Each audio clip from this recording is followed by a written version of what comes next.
Le dernier thème de la journée qui porte plus spécifiquement sur, après bien sûr la situation grecque, quelle possibilité de rupture avec l'austérité et quelle stratégie contre le libéralisme.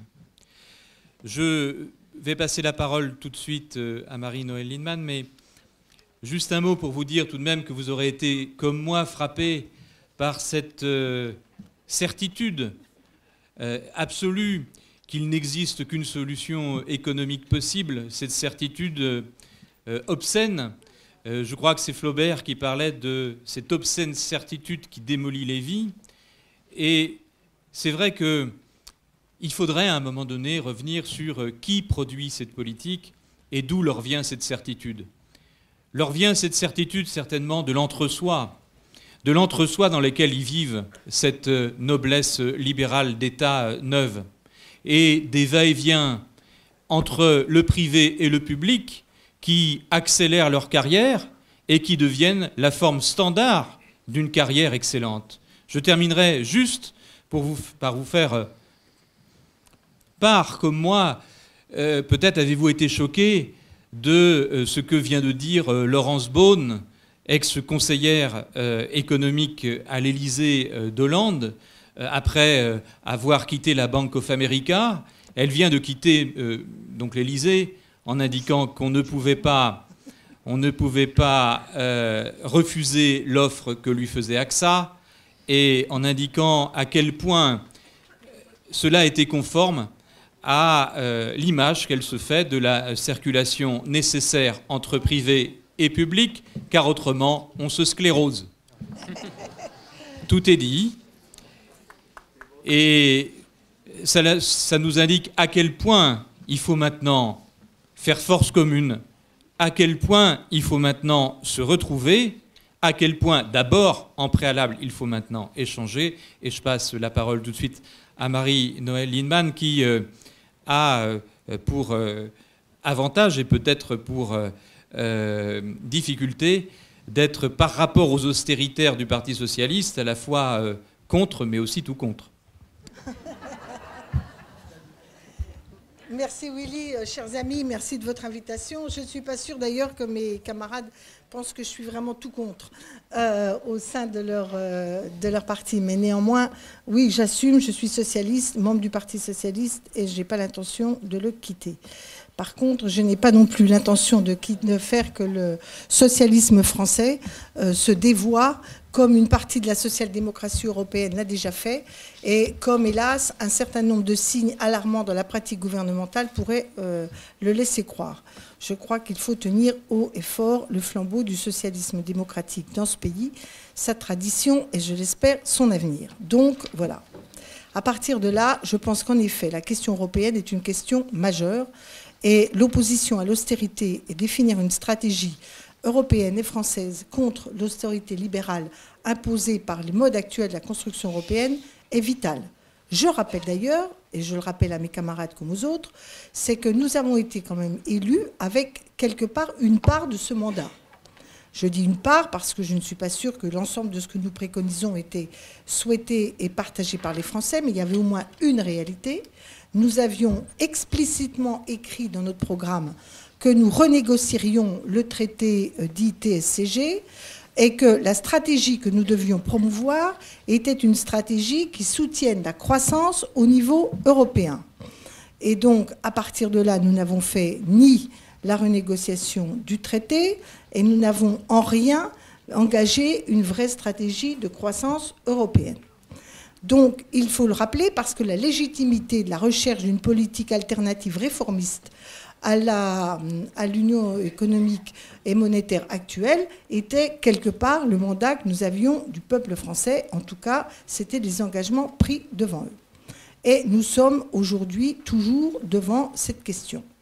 Vous avez débattu tout à l'heure de la question grecque, et évidemment, elle nous percute de plein fouet.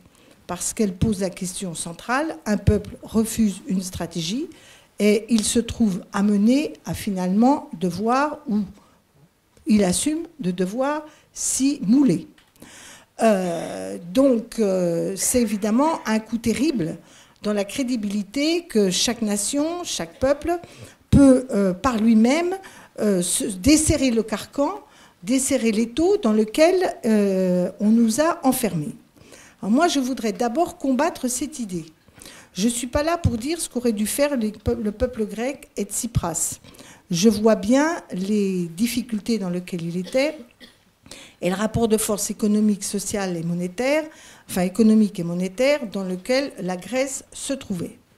Mais je veux qu'on torde le cou à l'idée que la situation de la France pourrait être symétrique. La France est d'abord pas la Grèce, ni en PIB, ni en richesse, ni en capacité productive, ni en capacité politique. Et surtout, la France est contributeur net de l'Union européenne. Et ça change beaucoup. Parce que, contrairement à ce qu'on nous raconte habituellement, on ne vit pas sous perfusion allemande. Sans la contribution du peuple français par ses impôts à l'Union européenne, elle ne pourrait pas se développer et mener des politiques. Moi, je pense qu'il faut expliquer à nos concitoyens que les marges que nous avons, nous, en France, sont d'un autre ordre que celui qu'hélas, nos collègues grecs pouvaient avoir. Car si nous ne disons pas cela, le mythe de bientôt va naître de nouvelles forces sociales qui, en Europe, vont inverser la table et vont permettre, à bref ou à moyen terme, d'imposer une autre politique, je vous assure, cette idée-là, elle a beaucoup de mal à rentrer dans les têtes. Et d'ailleurs, pour une raison qui est simple. C'est que dans les têtes, les gens voient bien qu'il y a une polarité nord-sud. Oui, il y a aujourd'hui en Europe, partout, des forts mouvements de contestation de l'union du libéralisme et de ses conséquences dramatiques. Sauf que dans la plupart des pays de l'Est et du Nord, la réponse, elle est facho. Enfin, elle est extrême droite, populiste, on peut qualifier ce qu'on veut, grosso modo de tendance fascisante. Hein. Et de l'autre, il reste effectivement l'Europe du Sud, avec le cas très particulier de la Grèce, de l'Espagne et du Portugal. Voilà. Pour l'heure, on ne peut pas dire que le mécontentement européen, la faiblesse et l'impasse dans laquelle se trouve l'Europe libérale, produit un rapport de force qui donne un espace à une crédibilité politique pour une alternative de gauche aujourd'hui construite. C'est pourtant ce qu'il faut qu'on essaie de faire. Pourquoi je dis à la fois la France et la gauche en Europe? C'est que je pense que notre responsabilité est particulière au regard de cela. Nous devrions espérer qu'un gouvernement de gauche fasse que la France soit un point d'appui pour crédibiliser la capacité de faire naître en Europe une alliance progressiste qui impose une autre politique. Tel n'est pas le cas aujourd'hui. C'est évidemment ce qu'on peut souhaiter comme grand débat pour 2017, mais au-delà de la tactique, il faut quand même bien savoir qu'est-ce qu'on veut proposer dans cette perspective. Moi, j'ai une certitude. Partout en Europe, il faut plaider pour le rassemblement des forces de gauche. Partout en Europe, il faut avoir la lucidité de ne pas prendre ses désirs pour des réalités. Mais partout, il faut de l'ambition avec des axes unificateurs de lutte et de perspective. Pourquoi je dis partout, il faut de l'unité? Parce que, par exemple, au sein de la social-démocratie européenne, cette idée même qu'on puisse unifier les forces de gauche qui aillent de la tradition communiste aux mouvements émergents comme Podemos ou Syriza, ou qui aillent et qui fassent la social-démocratie dans ses nuances et ses traditions, et voire parfois ses dérives, eh ben, le gros de la troupe social-démocrate n'est pas aujourd'hui favorable à cette alliance. Or, même dans l'Europe du Sud, où vous avez aujourd'hui des mouvements forts qui ont émergé, je mets la Grèce à part, mais prenez le Portugal ou l'Espagne, dans les deux cas, le Parti social-démocrate ou socialiste est devant les mouvements émergents. A contrario, sans les mouvements, ils s'affaiblissent. Mais vous savez, la théorie de ils vont baisser et puis les autres vont monter, ça fait longtemps qu'un certain nombre rêvent de tout ça, et ça ne marche jamais totalement. Donc la réalité, c'est qu'ils ont besoin les uns et les autres. et qu'il faut arriver à faire vivre une culture du compromis qui remette partout, dans tous les États de l'Union européenne et en Europe, le point d'équilibre, le centre de gravité de la gauche, réellement à gauche, ni en disant on est la vraie gauche, les autres sont que des nazes, ni en disant vous êtes des vieux archaïques et de toute façon vous n'êtes pas réalistes.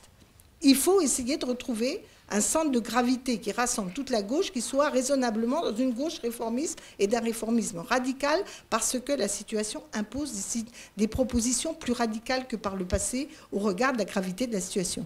On ne sera pas d'accord sur le degré de radicalité, etc., mais c'est ça le débat démocratique qu'il doit y avoir au sein de la gauche. Mais pas en pensant qu'on va pouvoir s'en tirer sans cette dynamique unitaire. Elle est ingrate, elle est des fois démoralisante, mais elle me paraît incontournable. Deuxième chose, donc, et par ailleurs, chacun dans sa famille politique, nous avons un travail à faire. Moi, j'essaie d'agir avec pas mal de mes camarades du PS français à regrouper les ailes de la gauche, de la social-démocratie. Parce qu'aujourd'hui, il y a en Europe comme en France un mécanisme qui est observé, c'est que le découragement de la tradition socialiste dans les social-démocraties ne bénéficie à aucun des autres partis. C'est-à-dire les gens se barrent, mais ils adhèrent à rien. Ils s'abstiennent, ils ne viennent plus voter, ils ne deviennent pas ni communistes, ni Die Linke, ni même un peu plus dans les mouvements émergents d'Europe du Sud qui ont capté une partie de la tradition socialiste.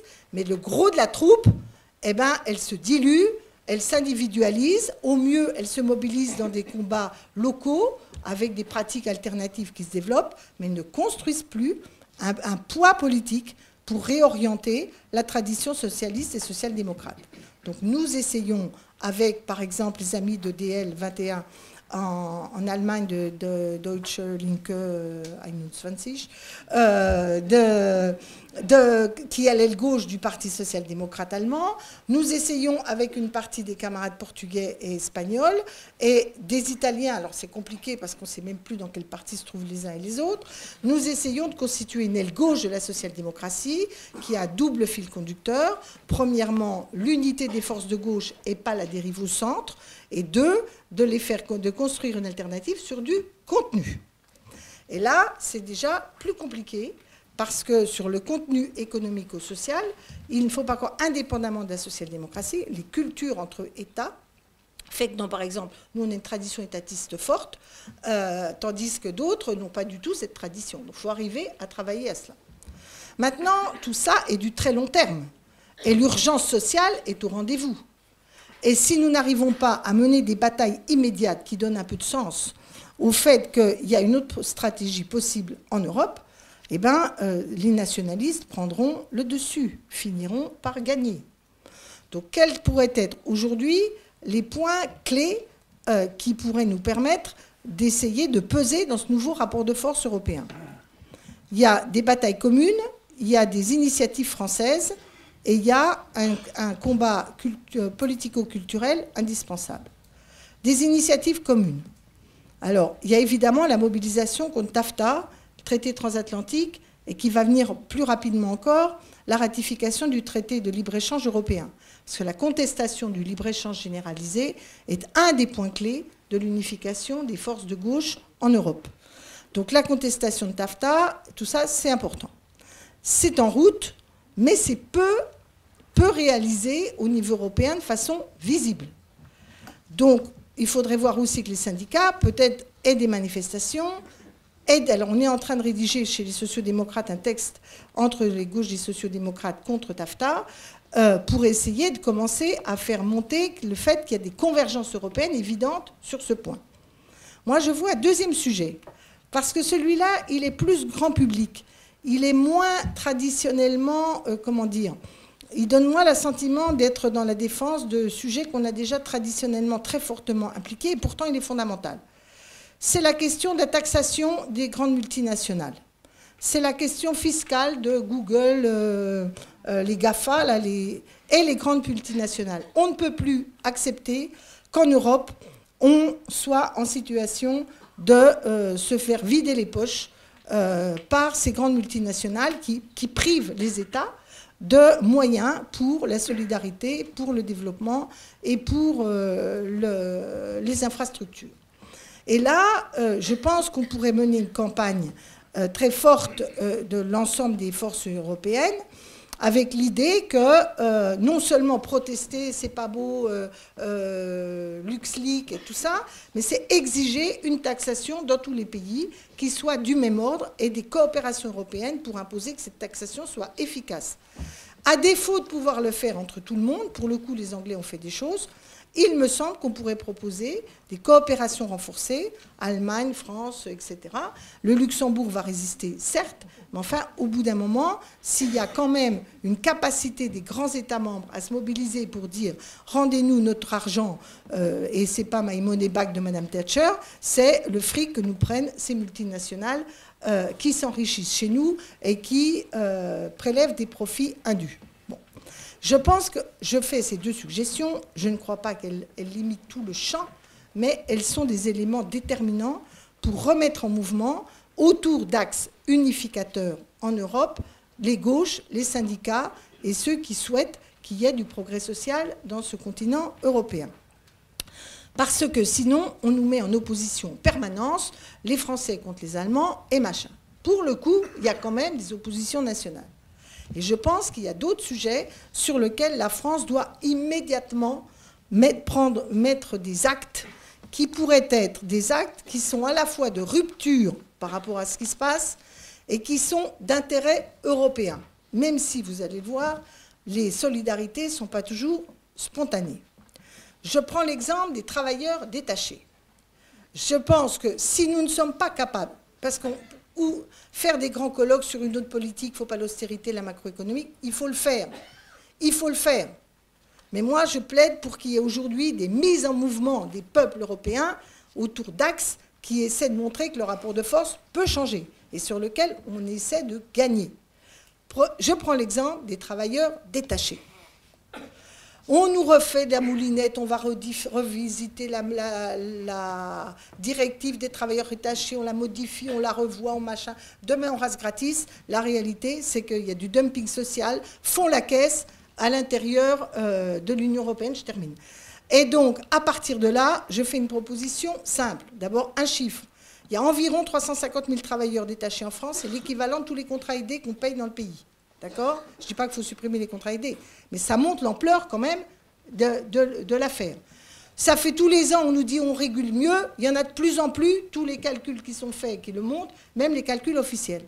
Donc moi je dis par exemple, on doit exiger que la France demande un moratoire, sursis à appliquer la directive sur les travailleurs détachés, au nom de la menace vitale pour le pays, et à partir de là, on remet une autorisation pour que les entreprises viennent travailler, garantit que les salariés ont un statut et que s'il n'y a pas de statut, on met une taxe additionnelle, dit moratoire, dit montant compensatoire. Comme on a fait les montants compensatoires agricoles, une boîte polonaise veut venir, elle doit payer le SMIC à ses salariés, elle doit faire un montant compensatoire de solidarité sociale complémentaire parce qu'évidemment, elle ne paye pas de cotises ou alors il faut qu'elle fasse la preuve qu'elle donne à ses salariés l'équivalent des cotisations sociales qu'elle paye en France pour qu'il n'y ait pas de concurrence inacceptable. Ça, on peut mobiliser beaucoup plus large parce qu'autrement, sinon, comment ces problèmes, nous, on revendique quoi ? Que le travailleur polonais a le droit de venir chez nous s'il est payé avec les mêmes droits sociaux que chez nous. Par contre, si ce n'est pas ça, ce débat des travailleurs détachés il va être pris par le FN en disant tout ce qui est étranger est nuisible, ils viennent nous piquer notre pain, notre travail et machin, et rebelote sur les étrangers, et rebelote sur l'immigration, etc. Donc nous avons besoin de trouver aujourd'hui, au-delà des tas de débats, moi j'ai des tas d'idées de comment on peut avoir une autre politique économique, sociale européenne, mais moi ce que je ressens, c'est l'urgence de mobiliser, et en France et en Europe, sur des thèmes qui sont d'intérêt public large, qui peuvent fédérer la gauche et qui montrent qu'il y a une autre vision de l'Europe, et en particulier d'une Europe plus sociale ou plus pour la croissance, qui est possible. Car si ce n'est pas nous qui le faisons, d'autres vont le faire et pas dans la bonne direction. Voilà les premières suggestions que je me permets d'avoir pour essayer de sortir de l'espèce d'impasse dans laquelle nous nous sentons aujourd'hui engagés.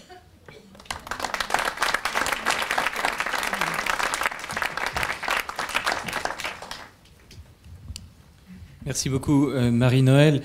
C'est vrai que la question qui se pose, c'est jusqu'à quand allons-nous subir? Est-ce qu'on va tolérer ça, et tolérer ça aussi parce qu'on ne construit pas une masse critique suffisante pour imposer que ces politiques austéritaires ne soient plus possibles? Dans cette dynamique unitaire, le Parti communiste a évidemment un rôle particulier, et donc je passe la parole à Pierre Laurent.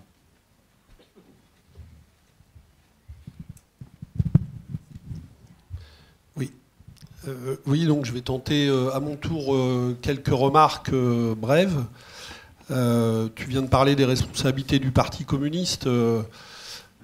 J'en évoque deux sur cette question fondamentale. La première, c'est que nous sommes une force politique, comme vous le savez, qui s'est opposée à tous les actes de construction de cette Europe libérale depuis Maastricht, avec constance et en général en faisant des diagnostics sur les risques qui nous attendaient pas tout à fait erronés. La seconde, c'est que depuis maintenant 10 ans, nous nous sommes lancés de manière très active, et j'en suis aujourd'hui le président, dans la construction d'une force qui s'appelle le Parti de la gauche européenne, et dans laquelle Tsipras a été vice-président à mes côtés pendant les 3 premières années de mon mandat de 2010 à 2013,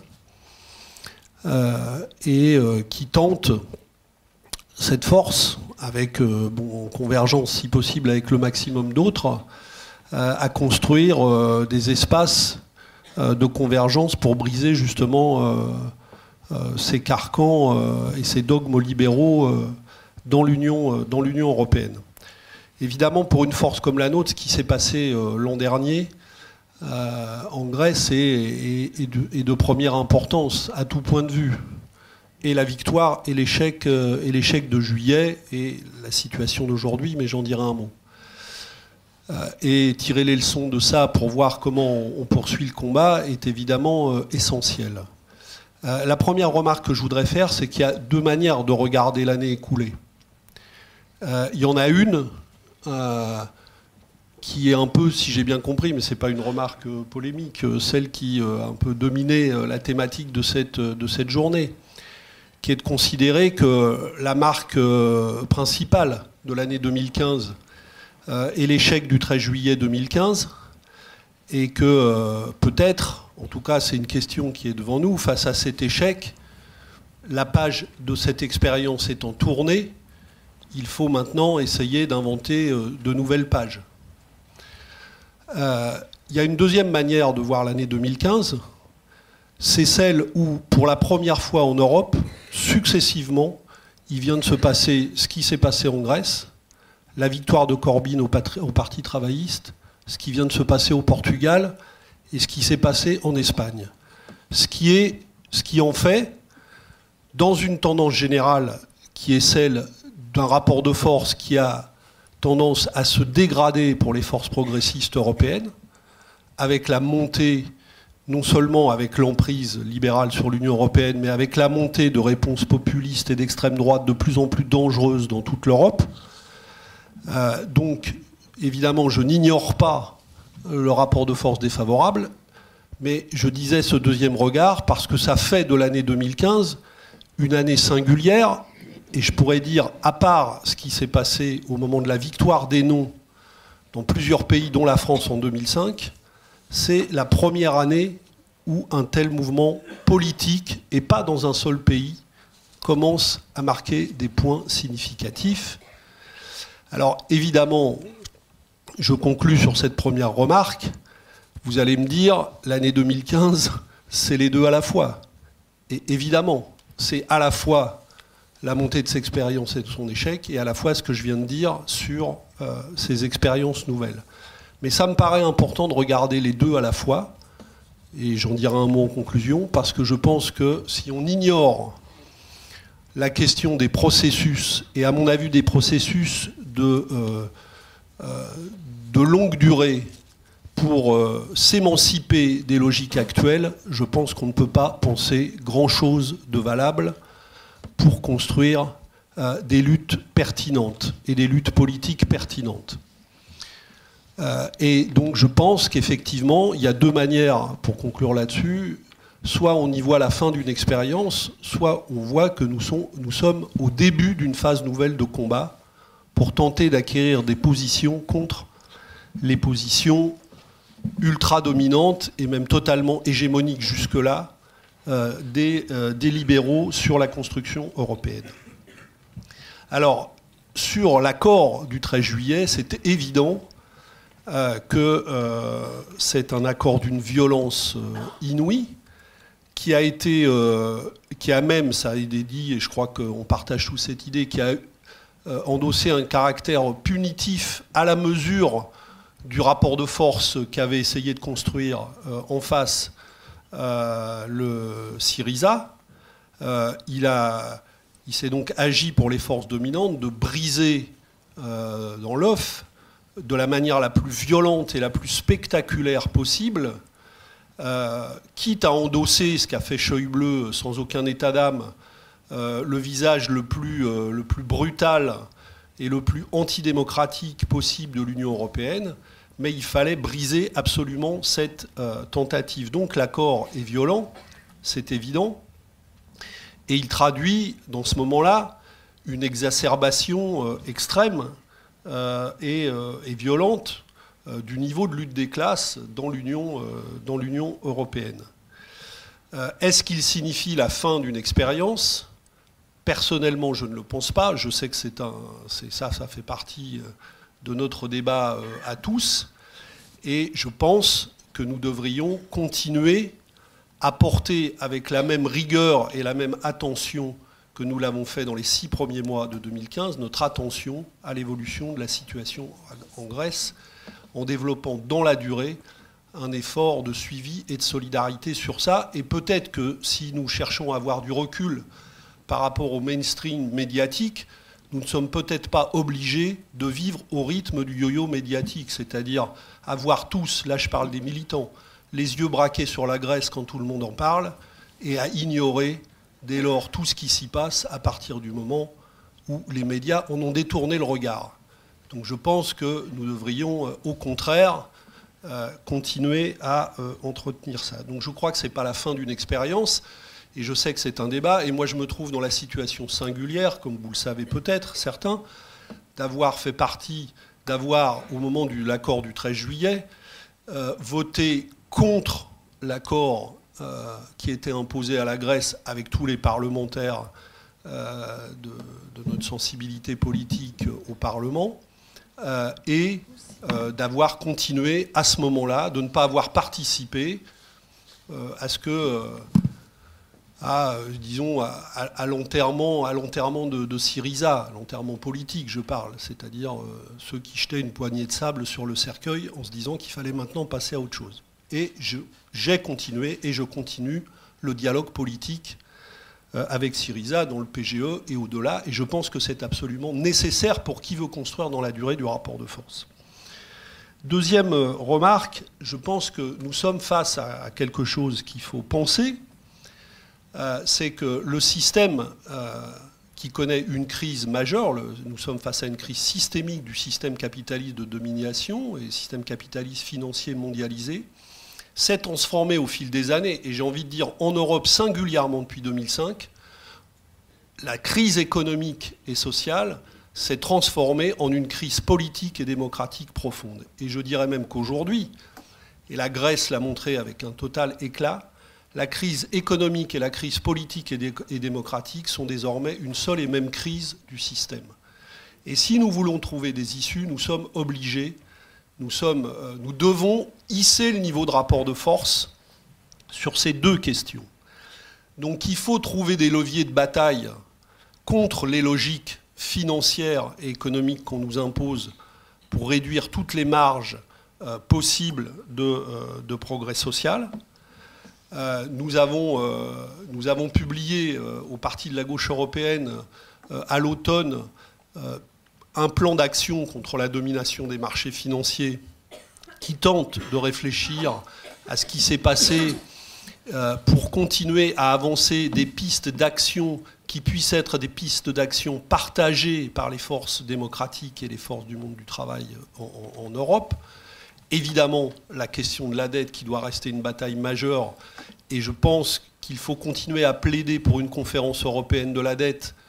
Mais je pense même que nous devrions, et c'est un long travail difficile, je vais en dire un mot, construire une conférence citoyenne européenne de la dette avec toutes les forces disponibles. Pour ça, il y a déjà eu des efforts pour ça, il y a déjà des mouvements qui travaillent à ça, mais je pense que nous pouvons hisser le niveau de la mobilisation et de la convergence sur ces questions. Il faut monter la bataille sur le refus de l'austérité, les batailles pour contrer le traité budgétaire de manière concrète et hisser le niveau d'exigence sur les priorités sociales. De ce point de vue, je partage tout à fait ce que vient de dire Marie-Noëlle sur les travailleurs détachés, qui devient, cette directive, une des armes majeures du dumping social en Europe. Mais il y a évidemment beaucoup d'autres questions. Et la question du salaire minimum et d'autres questions sont des questions qui sont très importantes. Ce qui va se passer en Grande-Bretagne avec le référendum nous intéresse pour des raisons d'ailleurs assez contradictoires. Mais on voit bien que l'ambition qui va être celle de Cameron est d'imposer à l'Union européenne des nouvelles possibilités de dumping social. Il y a donc des batailles concrètes en lien avec le mouvement social et syndical à construire sur ça. Il y a d'autres axes, les TTIP, la bataille pour libérer les capacités d'investissement et la bataille, à mes yeux, qui doit rester centrale, sur la question de la Banque centrale européenne. D'ailleurs, je fais une remarque là-dessus. Qu'on pense qu'il faille mener cette bataille de l'extérieur ou dans le système pour le transformer comme je le pense aujourd'hui, de toute façon, cette bataille est incontournable. Parce que construire des rapports de force sur l'utilisation de l'argent en Europe différents oblige à défaire les logiques de domination de la Banque centrale européenne.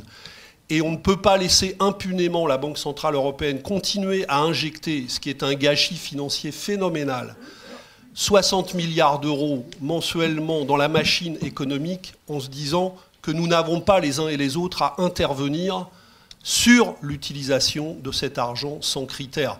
Et de la même manière que nous menons la bataille en France contre le CICE, nous devrions intervenir européens tous unis sur ces questions-là. Et je pense que la question de la transformation profonde et de la refondation des outils monétaires européens et du rôle et du sens de la Banque centrale européenne de ces critères de crédit devient une question centrale. Mais, je l'ai dit, il faut mener cette bataille au plan économique et il faut la mener de la même manière au plan démocratique et politique, parce que la question de la souveraineté, on l'a vu avec la Grèce, devient essentielle. Et il faut faire grandir une autre conception de l'architecture démocratique européenne qui doit être celle d'une union de peuples souverains et associés. Et moi, je considère qu'il faut tenir les deux bouts du problème, des peuples souverains et associés, parce que je crois que nous ne pouvons pas laisser aller le délitement actuel de l'Europe, qui peut conduire à des chocs politiques, économiques gravissimes, voire au retour, et c'est déjà le cas, en tout cas aux frontières de l'Europe, le retour de guerre. Donc je pense que toutes ces batailles, évidemment, doivent être menées avec beaucoup de force. Et c'est ma dernière remarque, puisqu'il faut être court, en se posant de manière renouvelée, après ce qui s'est passé en Grèce, la question des rapports de force européens. Je pense, et ça peut être un regard critique sur la propre force que je dirige et sur probablement...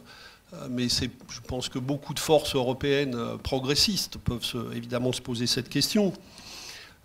Nous, face à la machine hyper centralisée, autoritaire, à l'hyper-concentration du capital en Europe et à l'échelle de la planète, c'est évident que le niveau de convergence des forces du monde du travail face à ça, il faut le regarder lucidement, assez balbutiement. Je parlais du parti de la gauche européenne, qui est un parti qui s'est créé il y a 10 ans. Je vois les immenses difficultés qu'il y a à franchir des étapes nouvelles. Et nous allons avoir un congrès de cette force à la fin de cette année. C'est une question centrale que nous allons décider pour passer à de nouveaux espaces politiques qui permettent cette convergence. Mais c'est une question qui nous est posée à tous.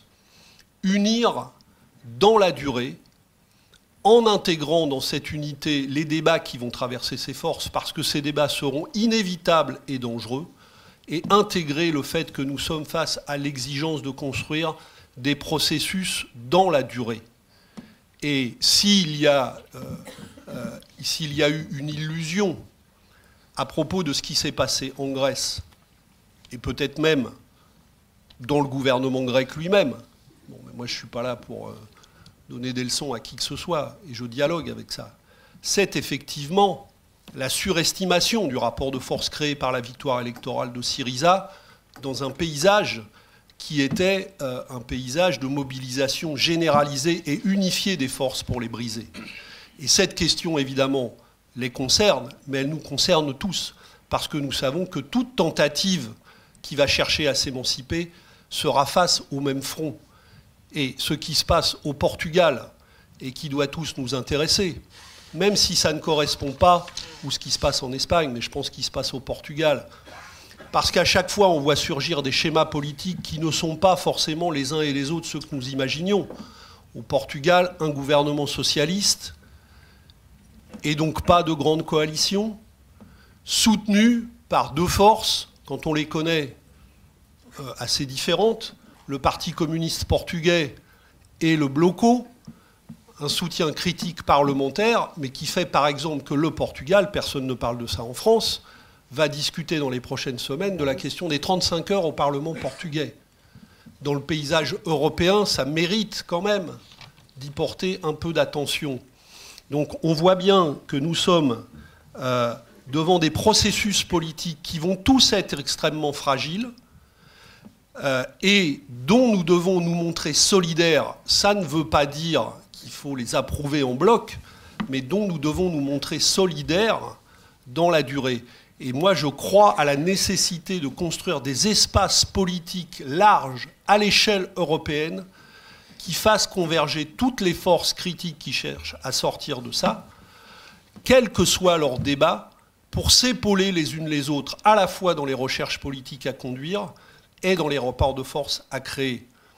On a beaucoup parlé ces dernières années de l'Amérique latine, mais une des forces, et on sait qu'aujourd'hui les rapports de force se compliquent à nouveau beaucoup, mais ce qui a fait une de leurs forces, parce que les diversités nationales sont aussi grandes, je termine, sont aussi grandes, et parfois même bien plus, mais en tout cas, disons qu'on retrouve le même type de différence que dans l'espace européen, mais la décision politique prise quand ils avaient créé le forum de Sao Paulo, d'épauler les combats de chacune de ces forces, à travers pourtant là aussi beaucoup de débats, me paraît être une décision fondamentale dont nous avons absolument besoin en Europe. Et autant se le dire, nous n'y sommes pas.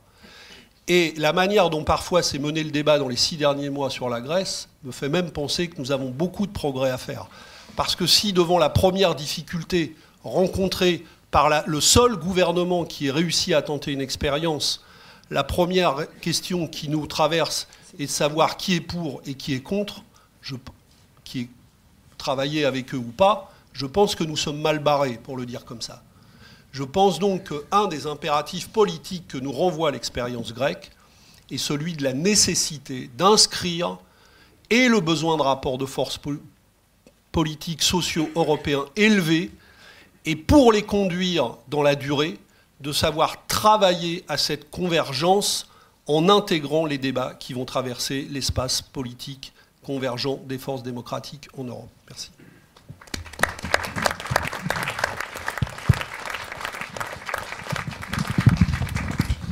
Merci beaucoup, Pierre. Et c'est vrai que tu indiquais l'impérieuse nécessité de rompre avec la domination de la Banque Centrale Européenne et de recouvrer de la souveraineté, alors monétaire, mais de la souveraineté tout court.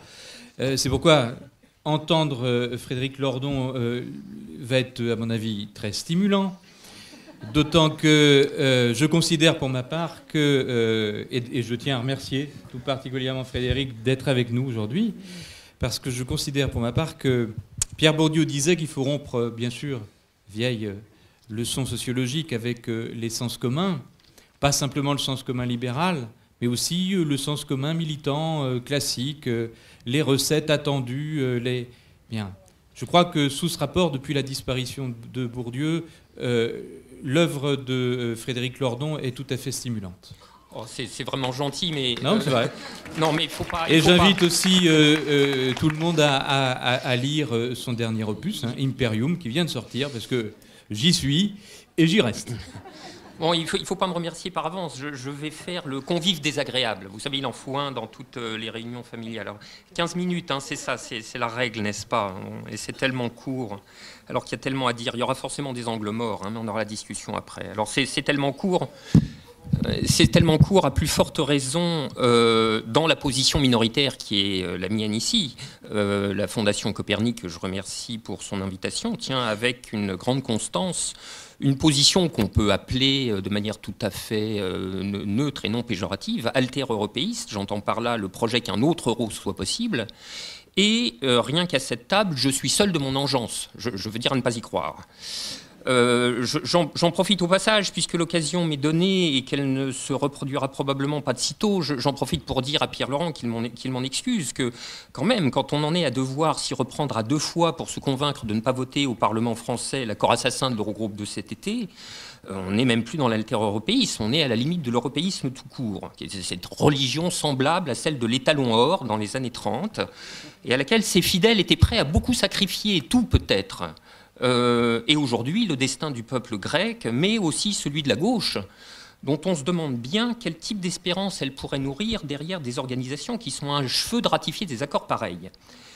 Alors, cette question de l'euro aura été le tourment de la gauche, il faut le regarder bien en face, à l'exacte image de l'enlisement et puis de la disparition de Tsipras. C'est que la fin de l'austérité et le maintien dans l'euro faisaient une combinaison qui n'appartient qu'au monde des rêves. On se pince qu'il ait fallu 6 mois pour faire l'acquisition dans la douleur d'une évidence que l'analyse permettait de dégager dès le tout premier jour. Et l'on se pince également que pendant tout ce temps, en fait toutes ces années, la gauche est ainsi abandonnée à l'extrême droite le thème de la sortie de l'euro, triple faute politique à mes yeux, si l'on considère, premièrement, que la gauche s'est privée là d'une différence politique extrêmement forte et identifiable, stratégique même, dans une période dont la pathologie politique majeure est précisément l'indifférenciation. Si l'on considère, deuxièmement, qu'il était parfaitement possible de réélaborer en totalité la sortie de l'euro dans les coordonnées intellectuelles de la gauche, c'est-à-dire au plus loin de toutes les pollutions nationalistes extrême droitières. Si l'on considère enfin, mais ça c'est la cerise pourrie sur le gâteau foiré, que le FN, je le dis et je le répète, ne ferait pas l'euro, et qu'il en abandonnera peut-être le projet avant qu'il soit longtemps. Bref, un thème puissant, abandonné sans combattre, dans les pattes d'un parti qui l'aura salopé, et qui pour finir n'en fera rien lui-même, j'ai l'impression que la gauche alter aura réinventé la triple peine. En tout cas, l'euro aura été un symptôme pour elle, et parfois même jusqu'à l'aberration. Ainsi, on aura entendu certains de ces économistes, et notamment au PC, se mettre à dire des choses tout à fait étonnantes, qui, lues à l'aveugle, ressemblent à des discours d'experts du FMI. À sortir de l'euro, la dévaluation appauvrira la population, la dette sera alourdie, la spéculation attaquera la monnaie nationale. Bon, allons-y méthodiquement. La dévaluation. Lorsque l'Islande, économie notoirement ouverte et sans base industrielle, voit la couronne dévaluée de plus de 60%, l'inflation la première année est de 9%, 5% la deuxième, retour à 2% en 4 ans. Qu'une dévaluation engendre d'abord de l'inflation importée et même un déséquilibre de la balance courante. Tout le monde sait ça. Mais tout le monde sait également qu'à horizon de 18-24 mois, la surréaction du change s'ajuste, l'inflation se stabilise, la stimulation des exportations l'emporte sur le renchérissement des importations, le solde courant s'améliore et la croissance repart. Il faudra donc que ces économistes m'expliquent comment ils sont passés de nos combats communs contre la politique du franc fort, rappelez-vous, à la négation radicale dans les années 2010 de la théorie de la dévaluation, sur laquelle ils s'appuyaient dans les années 90. Négation à géométrie variable, d'ailleurs, ça aussi il faudra qu'on me l'explique, puisque promettre la dévaluation de la monnaie nationale à toutes les calamités ne les empêche pas par ailleurs, et là à raison, de réclamer que la BCE laisse l'euro filer contre le dollar ou le yuan. Vérité en deçà des Pyrénées, erreur au-delà, comme disait déjà Pascal il y a quelques siècles. Eh bien, nous y sommes. À ceci près qu'il suffit de remplacer les Pyrénées par les frontières de l'eurozone. La dévaluation marche à l'extérieur et tout d'un coup, à l'intérieur, elle ne marche plus. Allez savoir. la dette sera alourdie et la spéculation attaquera la monnaie. Ah mais là, il est bien certain que si c'est pour continuer à se soumettre aux créanciers internationaux et aux marchés financiers, on peut rester chez soi. Ça n'est pas la peine de s'enquiquiner avec tout ce fourbi de la sortie de l'euro. Mais en réalité, ce qui est étonnant, c'est de ne pas saisir que dans la sortie de l'euro, il n'y va que très secondairement de la possibilité de dévaluer. Économiquement parlant, l'enjeu principal est d'une toute autre nature. Il est de reconfigurer entièrement les contraintes de la politique économique et les principes de son modèle, à savoir, premièrement, réviser complètement les modalités du financement des déficits publics, avec pour objectif de réduire autant que possible la dépendance aux investisseurs internationaux. Deuxièmement, retirer l'économie française de la mondialisation financière et du cirque des marchés de capitaux, ce qui signifie non pas s'en couper totalement, mais n'en conserver que des accès tout à fait réduits et sélectifs. Enfin, troisièmement, dans ces conditions, se donner la possibilité d'envoyer paître les créanciers internationaux sous la forme d'un moratoire unilatéral, par exemple sous une clause de retour à bonne fortune, c'est-à-dire une clause de retour à un taux d'emploi satisfaisant. Et tant qu'il y a chômage de masse, la dette doit être considérée comme une question secondaire. Mais la force du néolibéralisme, c'est qu'il gagne dans les têtes. Il a gagné dans les têtes quand même des esprits de gauche se soumettent sans plus s'en rendre compte à des énoncés comme « maintenant que le capitalisme s'est globalisé », comme si la globalisation avait été de tout temps là ou qu'elle était tombée du ciel, ou bien « nous devons compter avec la réaction des marchés financiers », comme si les marchés financiers étaient irréversiblement inscrits dans notre paysage. C'est-à-dire, je suis vraiment désolé de le dire, mais c'est des échantillons d'Alain Minc qui nous faisaient bien rire il y a 15 ans et que nous devrions prendre au sérieux maintenant. Mais c'est ça qui n'est pas sérieux. En réalité, cependant, cette affaire de l'euro est bien moins économique qu'elle n'est politique. Elle a fondamentalement à voir avec la souveraineté qui ici s'assimile en tout point à la démocratie, c'est-à-dire à la possibilité permanente pour une collectivité politique de décider, fût-ce au travers de toutes les imperfections de la représentation, de décider de toutes ses politiques publiques et notamment de sa politique économique. Mais que reste-t-il de cette possibilité qui est le fondement même de la politique à l'époque moderne ? Lorsque tout a été écrit et sanctuarisé dans des traités quasi constitutionnels, que reste-t-il de la discussion politique quand il n'est plus possible de discuter de rien de sérieux ? Alors modifions les traités, exigeons un euro démocratique, créons un parlement de l'euro, répondent certains. Voilà de bien belles idées assurément, mais encore faudrait-il ne pas les laisser au seul registre du wishful thinking et en analyser les conditions de possibilité.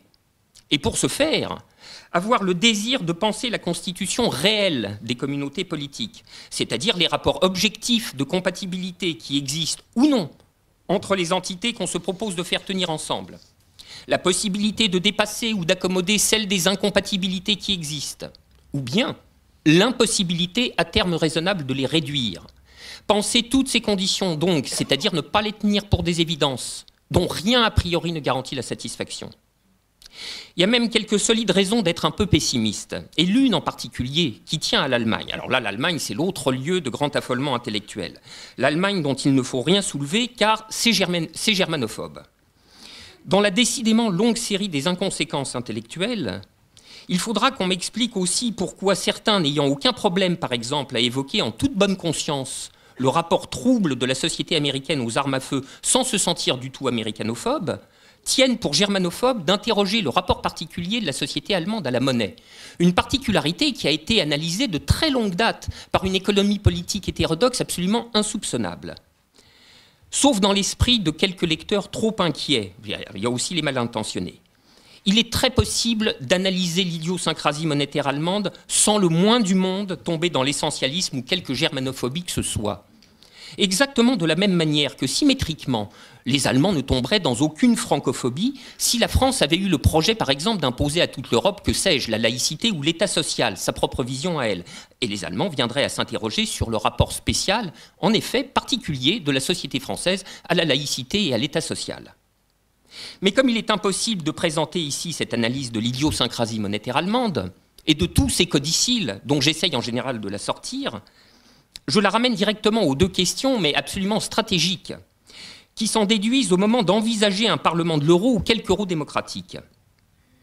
Premièrement, l'Allemagne accepterait-elle que soient sortis des traités et rendus à la délibération parlementaire ordinaire des questions comme le statut de la Banque centrale, la nature de ses missions, la possibilité du financement monétaire des déficits, le niveau des déficits, le niveau des dettes, la possibilité de les annuler, ou le régime de la circulation des capitaux. Et deuxièmement, l'Allemagne accepterait-elle d'être mise en minorité, car telle est la loi de la démocratie, sur l'une ou l'autre de ces dispositions? Eh bien, l'impossibilité de répondre oui, avec un très haut degré de certitude à ces deux questions, condamne tout projet d'euro démocratique ou de parlement de l'euro à n'être qu'un rêve de singe, une illusion supplémentaire, et pour finir, le meilleur moyen de perdre encore 5 ou 10 ans pour des nèfles. Or, pour des raisons qui tiennent précisément à l'idiosyncrasie allemande, laquelle est disputée à l'intérieur de l'Allemagne, je le sais bien, laquelle passera, comme toute chose dans l'histoire, mais qui pour l'heure est là, et qui y est pour encore un moment. La réponse à ces deux questions aujourd'hui ne peut pas être oui. Il ne faut pas douter, et les événements de cet été en donnent quand même l'intuition, que si se formait à l'intérieur de l'eurozone une coalition sérieuse, portant avec quelques chances de succès un projet de démocratisation réelle de l'euro, c'est l'Allemagne qui partirait, peut-être pas seule d'ailleurs. En tout cas, le projet de l'euro échouerait au moment même de réussir. Le blocage de l'euro et son impossible démocratisation ne sont donc pas une affaire de poids ou de taille, comme on l'a entendu à propos de la Grèce. La Grèce n'a pas principalement échoué parce qu'elle ne faisait que 2% du PIB européen, là où, par exemple, la France, l'Italie et l'Espagne combinés auraient pu y arriver. Ce que ne veut pas voir le mantra du rapport de force européen à construire, qui deviendra bientôt une scie, c'est qu'il n'y a pas de rapport de force possible contre un partenaire qui a le sentiment de jouer des principes vitaux et qui raisonnera en termes violemment binaires, avec mes principes et moi, ou sans aucun des deux. Alors, je n'ai jamais dit que cette situation-là était appelée à vouer éternellement. Mais elle est là et pour encore un temps indéfini. Or, la politique réelle est celle qui se pose la question du temps. La question de ce qu'il est raisonnable de demander au peuple comme effort de patience. Rappelons tout de même que ça fait maintenant 15 ans que les populations européennes souffrent la camisole de l'euro, dont 5 de maltraitance extrême. Ça commence à faire beaucoup. La question est donc, combien de temps encore ? Et visiblement, la réponse n'est toujours pas claire. Dans l'intervalle, on va donc pouvoir continuer à psalmodier longtemps le rapport de force européen, et plus encore, si l'on n'est pas décidé à y ajouter quoi que ce soit de sérieux qui puisse lui donner consistance. Le seul élément qui le pouvait, dans le cas grec, c'était la menace crédible de sortir. Comme de juste, c'est celui qui a été exclu dès le départ et par principe. Et il s'en est suivi ce qui était immanquablement voué à se produire. La défaite, et même pire, l'humiliation. Un gouvernement de gauche radicale, élu sur une promesse anti-mémorandaire, se retrouve administrateur du pire des mémorandats. C'est un magnifique résultat. Un splendide exemple porteur d'espoir et puissamment mobilisateur pour les gauches européennes. Il n'y a qu'à voir dans quel état est la gauche grecque. Par une sorte de paradoxe de l'échec, cependant, mobilisateur, finalement, il pourrait l'être, s'il parvenait à dessiller ces gauches et à leur suggérer quelques révisions stratégiques, dont les principes pourraient être les suivants. Premièrement, hélas, il n'y aura pas d'euro démocratique à moyen terme avec l'Allemagne, car, et c'est là sa différence spécifique d'avec tous les autres pays, qui sont pour l'heure tous néolibéraux, je le sais, ça ne m'a pas échappé non plus. Mais pour l'Allemagne, la monnaie n'est pas une question qu'on puisse laisser à la politique ordinaire. Par conséquent, deuxièmement, il faut prendre son parti que toute transformation démocratique réelle de l'euro brisera l'eurozone. Si la question de l'intégrité de la zone ne se pose plus dans ces conditions, alors troisièmement, il faut monter à l'affrontement avec la seule arme qui reste à notre disposition. Cette arme, c'est la désobéissance, assortie de la résolution de sortir si rien de sérieux n'est obtenu rapidement. Et ça sera vite vu. Quatrièmement, ce mouvement de sortie, c'est le pays en position de le faire qui le fera, et sans attendre les autres. La survenue d'un gouvernement de gauche est un événement si rare qu'attendre qu'il y en ait 7 ou 8 ensemble est une hypothèse délirante. Et bien sûr, le passeport pour l'inaction, ou pour le tabassage, comme l'a expérimenté le gouvernement Syriza. Enfin, cinquièmement, il s'ensuit qu'il faut renoncer aux schémas les plus naïfs de l'internationalisme. La rébellion monétaire simultanée, magnifiquement coordonnée par des gouvernements de gauche dans toute l'Europe, ceci n'aura pas lieu. Ici, l'internationalisme bien compris, c'est d'approfondir autant que nous le pouvons tous les liens politiques, intellectuels, organisationnels entre toutes les gauches européennes, mais pour laisser y aller celle d'entre elles qui sera en position de le faire, et l'aider du dehors autant que nous pourrons, c'est-à-dire sans doute pas beaucoup, simplement en nous hâtant de la rejoindre. Mais la vraie révision de l'internationalisme est sans doute encore d'un autre ordre. Elle est de le désintoxiquer de son économicisme. Je disais tout à l'heure que le néolibéralisme a gagné dans les têtes. Cette victoire est si complète qu'elle a conduit des secteurs entiers de la gauche à ne plus juger du degré d'internationalisme que par l'intégration monétaire et la circulation des capitaux. C'est un désastre intellectuel, doublé d'un désastre politique. Ah mon Dieu, nous ne sommes pas internationalistes si nous envisageons d'instaurer un contrôle des capitaux, ou de mettre une barrière tarifaire, ou si nous préférons une monnaie progressiste nationale à une monnaie du capital, mais européenne. J'ai bien peur que si vraiment ce sont là ses seules obsessions et ses seuls critères, l'internationalisme soit mal barré. Qu'un autre euro soit possible, vous avez compris que je n'y crois pas beaucoup. Mais qu'un autre internationalisme soit possible, ça pourrait être une piste à explorer en urgence. Je vous remercie.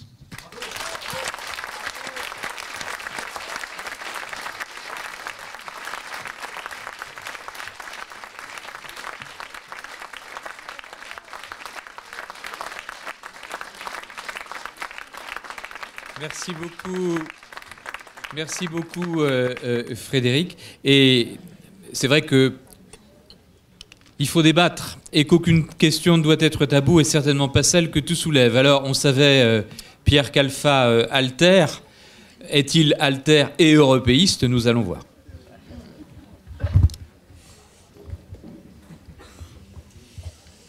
Je pense qu'il y a un certain nombre de points d'accord entre nous qui sont importants. Je vais essayer de les pointer, et un certain nombre de divergences. Nous sommes d'accord pour dire que ce qui s'est passé en Grèce avec le gouvernement Syriza est un échec dramatique non seulement pour le peuple grec, mais pour nous-mêmes. Parce que c'est effectivement la question même de l'alternative au néolibéralisme, de sa possibilité, qui a été posée. Et le fait qu'on dise que c'est un échec pour nous-mêmes, ça veut dire que nous sommes en droit de discuter et de regarder ce qu'a fait le gouvernement de Tsipras et de voir s'il y a des choses, d'en tirer le bilan et de voir s'il a été possible de faire autrement. Ce d'autant plus que, comme ça a été rappelé, il y a d'autres expériences en cours ou possiblement en cours au Portugal, peut-être possiblement en cours en Espagne, et on ne sait jamais, en France, un jour peut-être quelque chose pourra arriver. Bon. Donc il faut discuter de quelle stratégie nous devons mettre en avant pour rompre aujourd'hui avec le néolibéralisme dans un pays et plus globalement à l'échelle européenne. Et pour ça, il faut commencer effectivement à revisiter ce qui s'est passé en Grèce et le revisiter sérieusement. Le gouvernement grec, enfin Syriza, a gagné les élections sur un double mandat. Le premier mandat, c'était en finir avec l'austérité. Et le deuxième mandat, c'était de rester dans l'euro. Et c'est ce double mandat qui a permis à Syriza de gagner les élections. On peut penser que le peuple grec s'est trompé en voulant rester dans l'euro, etc. C'est possible. Mais en tout cas, encore aujourd'hui, majoritairement, très majoritairement, les Grecs sont pour rester dans l'euro. Et je signale par ailleurs une petite incise concernant la France. En France, le référendum n'était pas, excuse-moi de te dire, le référendum n'était pas pour ou contre sortir dans l'euro, et c'est même la droite grecque qui a voulu en faire un référendum pour ou contre sortir dans l'euro. Bon, donc le référendum en Grèce n'était pas pour ou contre sortir dans l'euro. Voilà. Donc il ne faut pas transformer ce qui s'est passé en Grèce. Je signale, petite incise par rapport à notre discussion, qu'il y a eu un sondage, alors les sondages valent ce qu'ils valent, je connais le discours sur tout ça, mais il y a eu un sondage en France en juillet 2015 qui posait la question pour savoir si les Français, enfin les gens interrogés, étaient pour ou contre sortir de l'euro. 62% des gens étaient contre sortir de l'euro, 82% des sympathisants de gauche. Le même sondage posait la question, est-ce que vous êtes pour ou contre les politiques d'austérité? Et seuls 24% des gens étaient pour les politiques d'austérité. Donc la question qui se pose, c'est sur quoi nous construisons une majorité politique? Est-ce que nous la construisons sur la... Excusez-moi, le minimum de politesse, Le minimum de politesse dans un débat, c'est d'écouter les arguments des autres. Hein, c'est le minimum de politesse. Hein, parce que quand on veut faire de la politique autrement, au moins on essaye d'écouter ce que les autres disent et de répondre aux arguments. On peut ne pas être d'accord, mais au moins on essaye d'écouter. Donc je continue. Ce qu'on peut reprocher au gouvernement Tsipras, c'est pas d'avoir cherché un compromis. Parce que le vote des Grecs signifiait entraîner la recherche d'un compromis. Ce qu'on peut reprocher au gouvernement Tsipras, c'est de ne pas avoir construit un rapport de force pour permettre que ce compromis voit le jour. Car tout compromis suppose un rapport de force. Or, ce qu'a fait le gouvernement Tsipras, c'est qu'il est allé négocier, je veux dire, dans une négociation à froid, dans laquelle, évidemment, les rapports de force lui étaient particulièrement défavorables, dans une négociation totalement déséquilibrée. Or, ce n'est pas vrai que la Grèce n'avait pas de marge de manœuvre. La Grèce avait des marges de manœuvre. Première marge de manœuvre, la question du contrôle des capitaux. La Grèce pouvait, le gouvernement grec pouvait instaurer un contrôle des capitaux. Ça ne nécessitait pas de sortir de l'euro, par exemple. Hein, il y a eu 25 milliards d'euros qui ont été retirés des banques grecques entre décembre 2014 et février 2015. 25 milliards. Et le montant de la fuite des capitaux en Grèce, c'est à peu près l'équivalent de la dette grecque depuis 10 ans. Bon. Donc il y avait une possibilité pour le gouvernement grec, tout de suite en arrivant au pouvoir, de ne pas d'instaurer un contrôle des capitaux. Il ne l'a pas fait, il a fait à lui attendre le mois de juin ou le mois de juillet plutôt, dans des conditions totalement abacadabranquesques, le fait d'instaurer un contrôle des capitaux extrêmement dur qui a étouffé le crédit alors que les banques étaient à genoux. Donc première mesure et première possibilité, c'était instaurer un contrôle des capitaux. Il y a eu une autre mesure qu'il était possible de prendre, il y a eu un moment clé dans l'affrontement avec la Troïka. C'était quand la BCE a refusé d'accepter des titres grecs comme collatéraux, comme garantie pour le refinancement des banques grecques, ce qui signifiait venir étouffer le pays et qui a entraîné pour la Grèce un manque de liquidité chronique pendant des mois et des mois. Que pouvait faire le gouvernement grec ? Il y avait un moyen qu'il pouvait faire qui était discuté en grec et qui était porté par un certain nombre d'économistes. Bon, en France, par exemple, c'est Bruno Terré qui porte ça de façon très percutante depuis pas mal d'années. C'est l'idée d'instaurer une monnaie complémentaire à l'euro, convertible au pair, qui aurait permis de retrouver des marges de manœuvre financières et qui aurait permis de payer les salaires, d'investir à l'intérieur de la Grèce. Évidemment, l'euro serait resté la monnaie nationale, mais on aurait mis en œuvre cette monnaie complémentaire qui était adossée à des recettes fiscales futures et ce qui était l'équivalent d'ailleurs, d'un point de vue politique, d'un prêt à des citoyens, à leur gouvernement, dans une situation très difficile. Donc ça, c'était possible de faire ça. Il y avait d'autres mesures qui avaient été envisagées, qui étaient possibles, comme instaurer un moratoire sur la dette, etc. Bon. Mais ça voulait dire quoi ? Ça voulait dire que le gouvernement grec prenait des mesures qui étaient des mesures unilatérales, de désobéissance, en rupture avec le traité, et donc il prenait le risque d'être expulsé de la zone euro.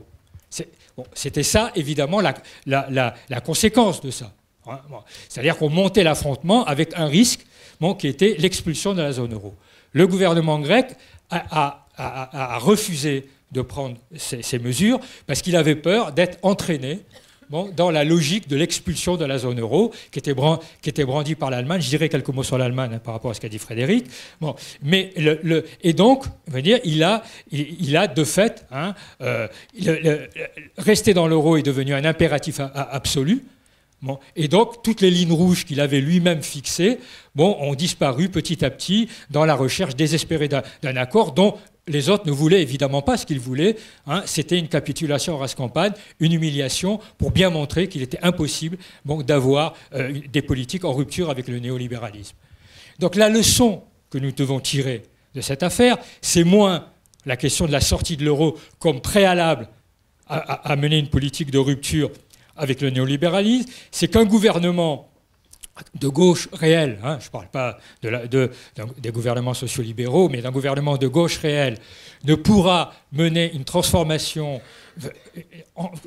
une rupture avec les politiques néolibérales qu'à partir du moment où il prendra des mesures unilatérales qui s'opposeront, qui seront en désobéissance avec les traités européens et à partir du moment où il n'hésitera pas devant une crise politique en Europe. C'est la condition pour essayer de rompre avec les politiques néolibérales. Alors pourquoi pas sortir de l'euro tout de suite? Bon. Et pourquoi attendre qu'on en soit exclu? Bon. Eh bien, il y a deux raisons à ça. La première, c'est que malgré ce que dit Frédéric, qui d'ailleurs a écrit un peu le contraire dans un de ses articles, bon, la sortie de l'euro a un coût économique. Bon. Frédéric a d'ailleurs écrit dans un de ses articles que la sortie de l'euro risquait fort d'être chaotique. Bon. Donc il y a un coût économique non négligeable qui existe et qu'on ne peut pas mettre de côté comme ça. Donc si on peut éviter ce coût économique, c'est plutôt pas mal. Je n'ai pas le temps de développer quel est ce coût économique, mais si j'ai la parole dans le débat qui suit, je développerai ce point-là. Le deuxième point, c'est qu'il y a aussi un coût politique. Il y a un coût politique que j'ai indiqué dans la Grèce même, mais qui vaut pour l'essentiel des pays européens, parce que la majorité de la population, y compris des électeurs de Syriza en Grèce, étaient attachés à l'euro, pour des tas de raisons qu'on peut juger débiles, etc., mais ils étaient attachés à l'euro. Ça, c'est le coût politique interne, mais il y a un coût politique externe. Le coût politique externe, c'est quel signal nous envoyons aux autres peuples d'Europe quand nous disons, eh bien, voilà, nous, démerdez-vous, nous, de toute façon, on va sortir de l'euro et on fait nos petites tambouilles entre nous. Eh bien, je pense qu'il vaut mieux mener une politique qui amène, je veux dire, au cas où l'Eurogroupe ou les gouvernements européens à nous exclure de l'euro, que de sortir nous-mêmes de l'euro à froid, parce que si on veut essayer, je veux dire, de construire une solidarité européenne et un combat européen, parce que si la Grèce a perdu, c'est parce que, en grande partie, elle était isolée à l'échelle européenne. Eh bien, nous avons intérêt à prendre une démarche qui montre que nous essayons de travailler à l'unité des peuples européens, à la solidarité européenne. Je termine sur deux points. D'abord sur l'Allemagne. La classe dirigeante allemande a certes un rapport tout à fait particulier à la monnaie. Ça, personne ne peut dire le contraire. Mais ce rapport-là, c'est aussi le rapport de la plupart des classes dirigeantes européennes. Et les principes que défend le gouvernement allemand sont les principes défendus par tous les gouvernements européens néolibéraux, parce que ce sont les principes du néolibéralisme. Ce ne sont pas des principes allemands, ce sont les principes du néolibéralisme. D'autre part, on peut remarquer que le poids de l'Allemagne est certes très fort, mais pas assez fort pour empêcher aujourd'hui la BCE de faire une politique que la Banque centrale allemande, je veux dire, à laquelle la Banque centrale allemande est opposée et que le gouvernement allemand critique mezzo voce, qui est la politique dite de quantitative easing, dans lequel il rachète, avec toutes les limites de cette affaire-là, et même plus que des limites, puisque ça va créer une nouvelle bulle financière, des titres privés et des titres publics pour 60 milliards d'euros par mois. Donc cette politique de rachat des titres publics sur le marché secondaire par la BCE, c'est quelque chose qui est une hérésie, du point de vue de la Banque centrale allemande. Ça n'a pas empêché que ça se fasse. Donc les choses sont plus compliquées que ça. Et on a vu que si les autres gouvernements étaient prêts à suivre l'Allemagne pour taper sur le gouvernement grec, dans le cas des migrants, on a vu les mêmes qui suivaient l'Allemagne pour taper sur la Grèce, refuser de suivre l'Allemagne quand il s'agissait d'accueillir des migrants. Donc parler d'une Europe allemande, comme j'entends souvent, ce terme-là me paraît nettement exagéré. En conclusion, parce que j'ai été déjà trop long, je pense quelle doit être notre orientation stratégique? Elle doit s'appuyer sur deux pieds. D'une part, ça a été évoqué dans la précédente table ronde, et Pierre Laurent l'a évoqué tout à l'heure. Il y a nécessité de construire des mobilisations européennes qui permettent de peser sur ce qui se passe en Europe.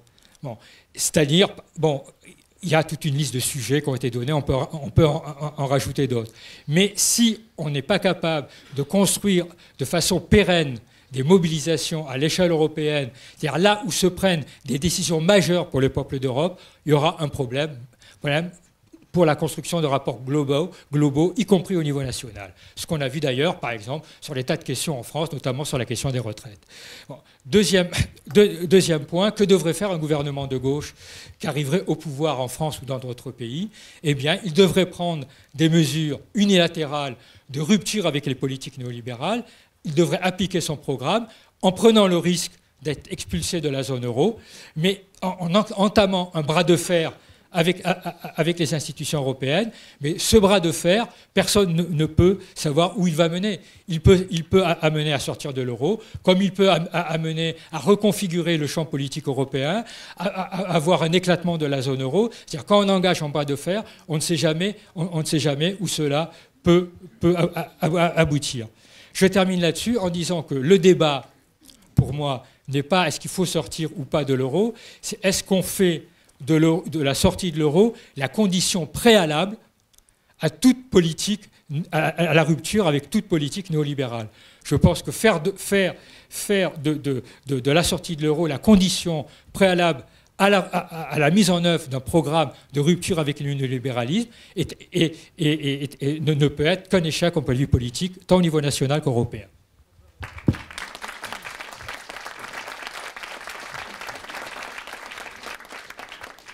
Bien, chers amis, je pense qu'on va prendre, si vous le voulez, genre 5 questions, et les personnes, ou 5 ou 6 au plus, si les gens sont raisonnables, questions rapides, en demandant aux personnes de pouvoir venir là, peut-être avec ce micro. Peut-être la ramener. Je pense à avoir écouté Pierre qu'Alpha, qu'il l'est moins alter-européiste que alter et bras de fer. Si j'ai bien entendu. Mais Frédéric jugera. Je vous en prie. Oui, c'est une question que s'adresse plus exactement à Pierre Laurent. Je suis militante communiste et je suis quand même extrêmement surprise que par rapport au traité, au référendum de 2005, le Parti communiste ne propose pas à nouveau un référendum. J'ai l'impression que nous avons, enfin, je n'y étais pas à ce moment-là, mais tant pis, que nous sommes passés par-dessus quand même la position des Français, qu'on les a ignorés, qu'on les a bafoués, comme la droite. Et je trouve que la moindre des choses, ce serait de reproposer un référendum afin de, sachant qu'il y aura une campagne électorale et que ça permettrait aussi de faire avancer l'idée que la sortie de l'Union européenne et de l'euro serait envisageable. Voilà, donc je m'étonne que le Parti communiste ne propose pas ce référendum.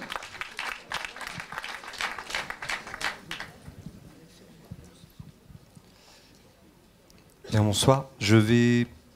En fait, j'ai entendu les réactions, notamment les interventions, effectivement, de Pierre Laurent et Pierre Khalfa. En fait, c'est intéressant de parler de vouloir créer un rapport de force au sein de la zone euro. En fait, ça a déjà existé en France. Alors, c'était pas tout à fait l'euro, c'était le système monétaire européen en 1981, lorsque François Mitterrand avait promis, avec des communistes dans le gouvernement d'ailleurs, de rompre avec le capitalisme. Mais attention, comme l'avait dit François Mitterrand, l'Europe sera socialiste ou ne sera pas.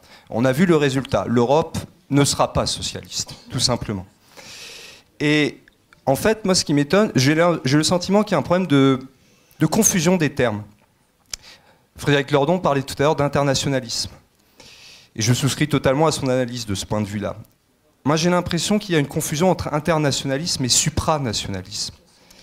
À savoir que, dans le fond, l'internationalisme, c'est tout simplement le fait qu'il existe des nations, des peuples, qui peuvent coopérer, qui coopèrent d'ailleurs. Lorsqu'on est dans une logique internationaliste, on se rapproche de la patrie, c'est pas moi qui le dis, c'est Jean Jaurès qui le disait déjà, de son vivant. Mais le fait de vouloir rester à tout prix dans cette construction supranationale signifie qu'on se place au-dessus des nations, c'est-à-dire au-dessus de ce qui les constitue par définition, au-dessus des peuples.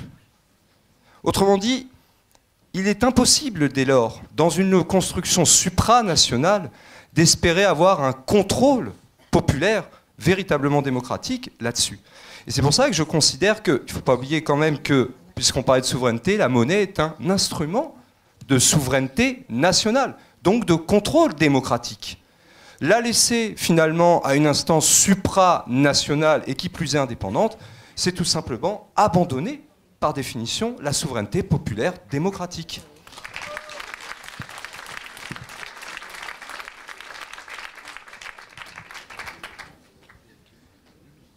Jean-Michel Toulouse. Ça marche. Donc simple citoyen, membre d'Attaque, mais parlant à titre tout à fait personnel. J'ai 3 questions très courtes qui devraient normalement se terminer par un point d'interrogation, mais qui, pour moi personnellement, se termineront par 3 points d'exclamation. Très amicalement, parce que j'admire la femme, je pense que politiquement c'est autre chose. Je me demande encore ce que fait Marie-Noëlle Lienemann au Parti Socialiste. Alors, je serai bref là-dessus, je passe vite, mais, parce que c'est pas l'objet, mais en fait c'est quand même l'objet. C'est quand même l'objet. Parce que, moi je considère que si on veut que cette situation politique soit résolue, malheureusement, il faut que le combat politique se situe contre la droite rose, c'est-à-dire contre le parti pseudo-socialiste. Premièrement. Deuxièmement, bon, je suis on va dire un ancien fonctionnaire arrivé très tôt à la retraite. J'ai passé 40 ans à être soumis à l'obligation de réserve. Si vous permettez, je vais m'en libérer.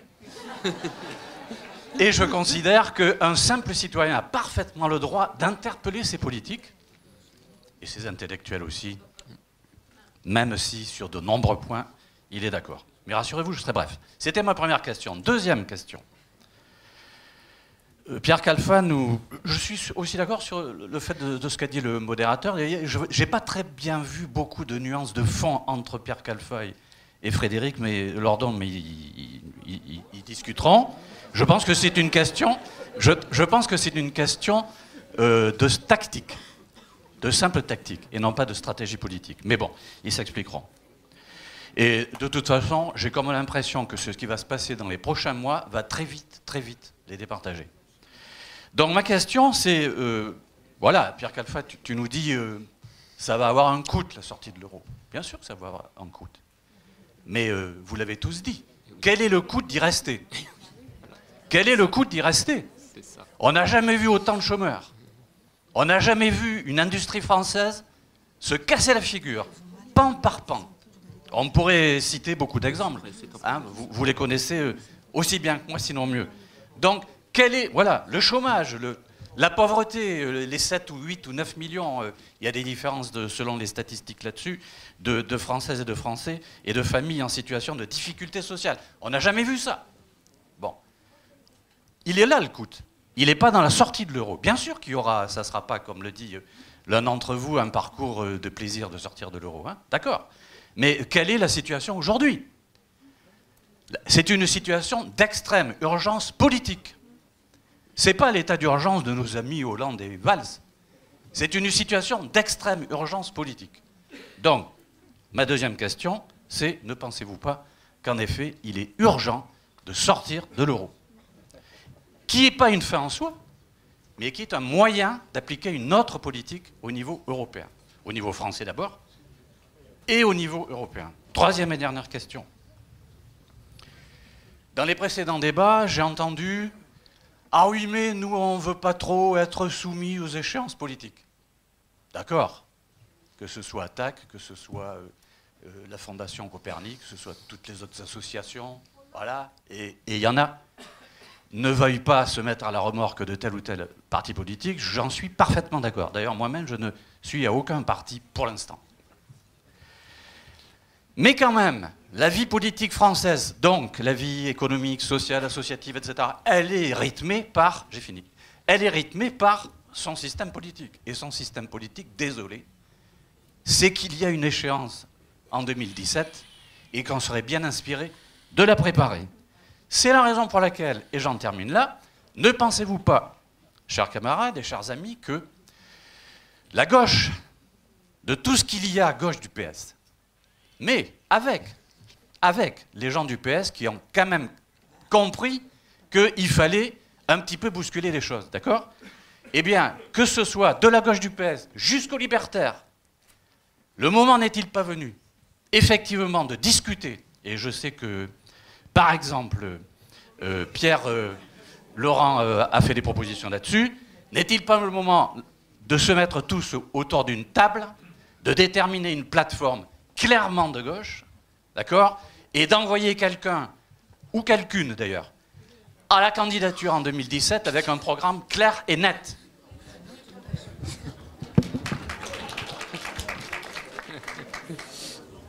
Nous prendrons encore 2 questions, c'est tout. Hein.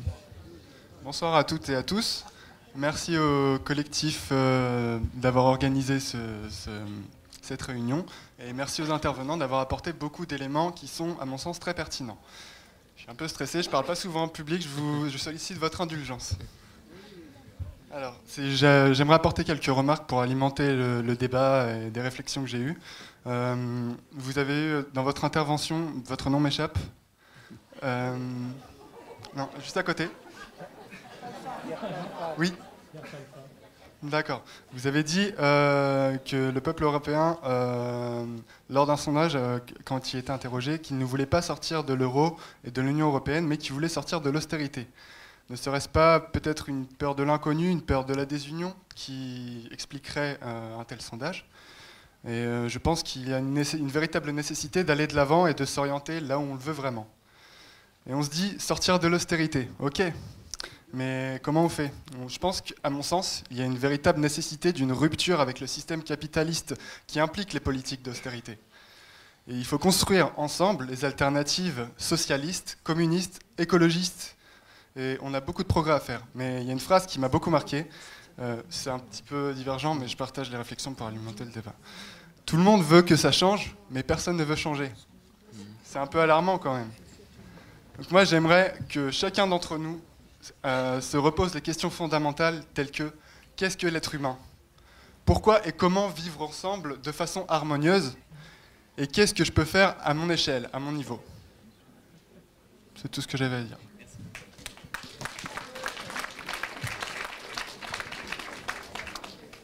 D'abord, merci beaucoup aux différents intervenants pour le débat. Moi, je m'adresserai à Frédéric Lordon. Merci d'être venu lire vos fiches pour nous expliquer un petit peu votre position. Et dans votre discours, vous avez donc tapé 2 fois sur le Parti communiste. Je remarque que vous n'avez absolument pas critiqué, par contre, la position de votre voisine. Sauf que la position du Parti communiste, c'est pas seulement celle du Parti communiste. C'est aussi celle de Die Linke en Allemagne. C'est aussi ce que dit Unité populaire en Espagne. C'est aussi ce que disent les camarades communistes au Portugal qui soutiennent le gouvernement. C'est aussi ce que dit le Bloco, etc. Et toutes ces forces-là de la gauche ne disent pas qu'il faut sortir de l'euro immédiatement. Elles disent au contraire qu'il faut essayer de réorienter l'euro, etc.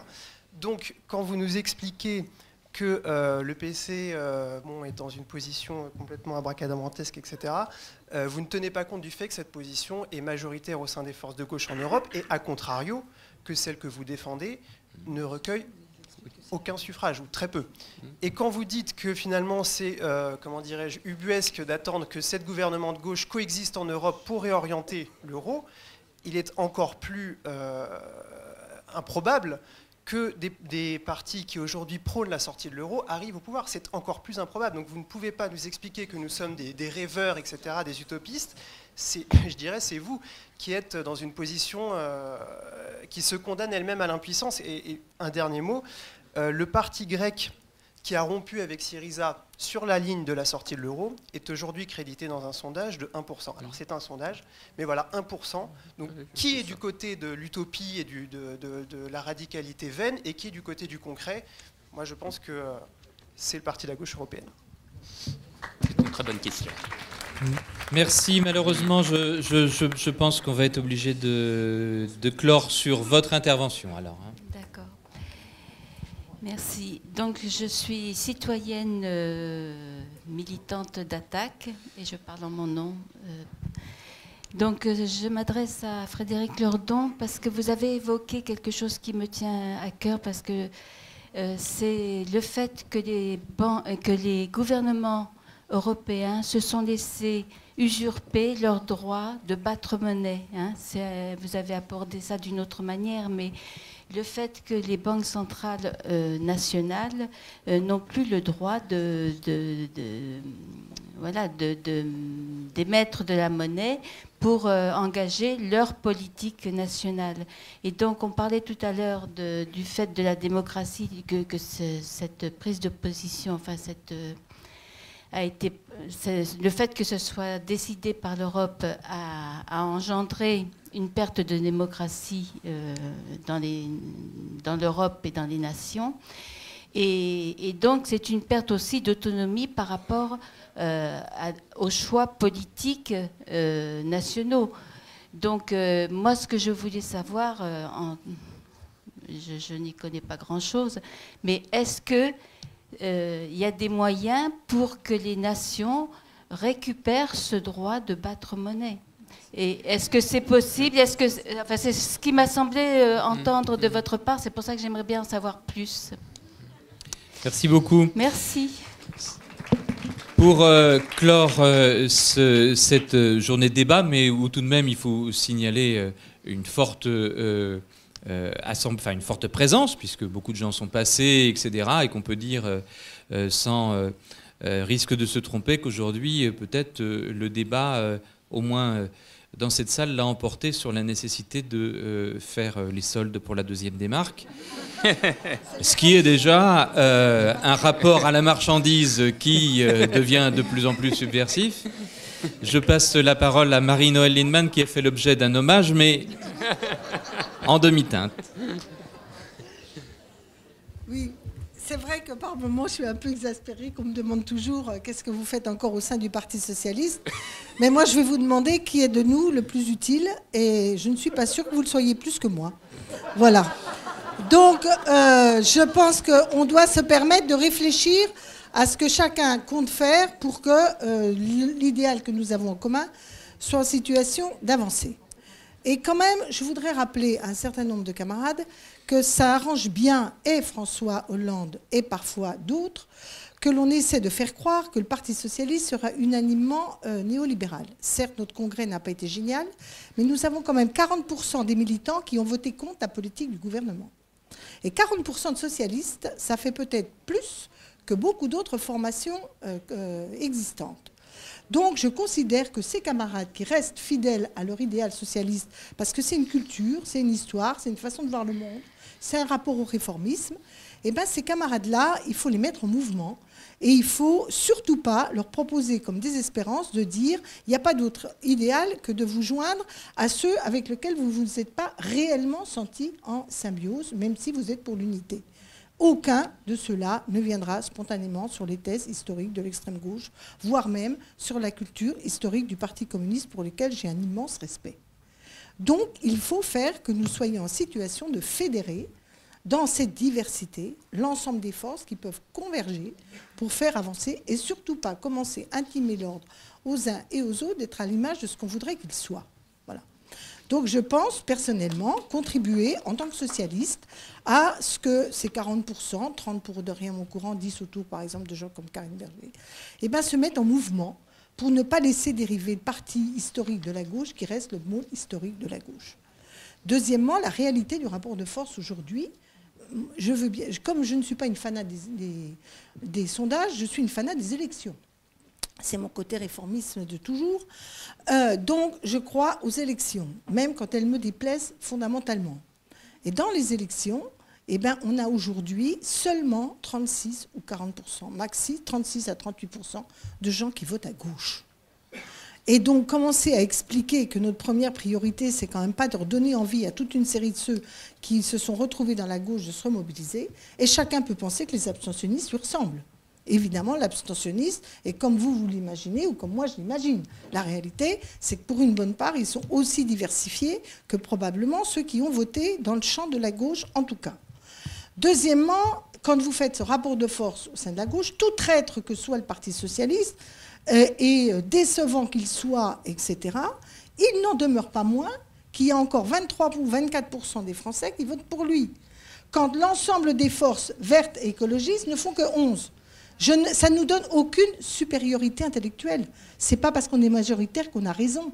Mais c'est rare qu'on arrive à avoir raison minoritaire et imposer son point de vue, parce que sinon, ça finit mal.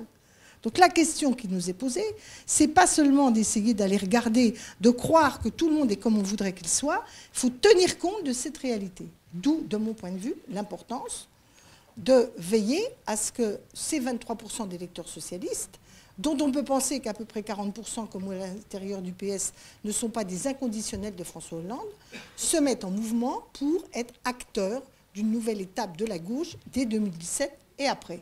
Voilà. Voilà le sens du combat que je fais, il est vrai, en France et en Europe. Alors la question a fini par se poser de est-ce que le cœur, le nœud de la question de la réorientation de l'Europe aujourd'hui est d'être pour ou contre l'euro? C'est une vraie question. Pendant longtemps, on n'osait même plus la poser. Et moi, je reconnais à Frédéric Lordon et à d'autres l'intérêt de l'avoir reposée. Mais moi, je n'en fais pas un totem.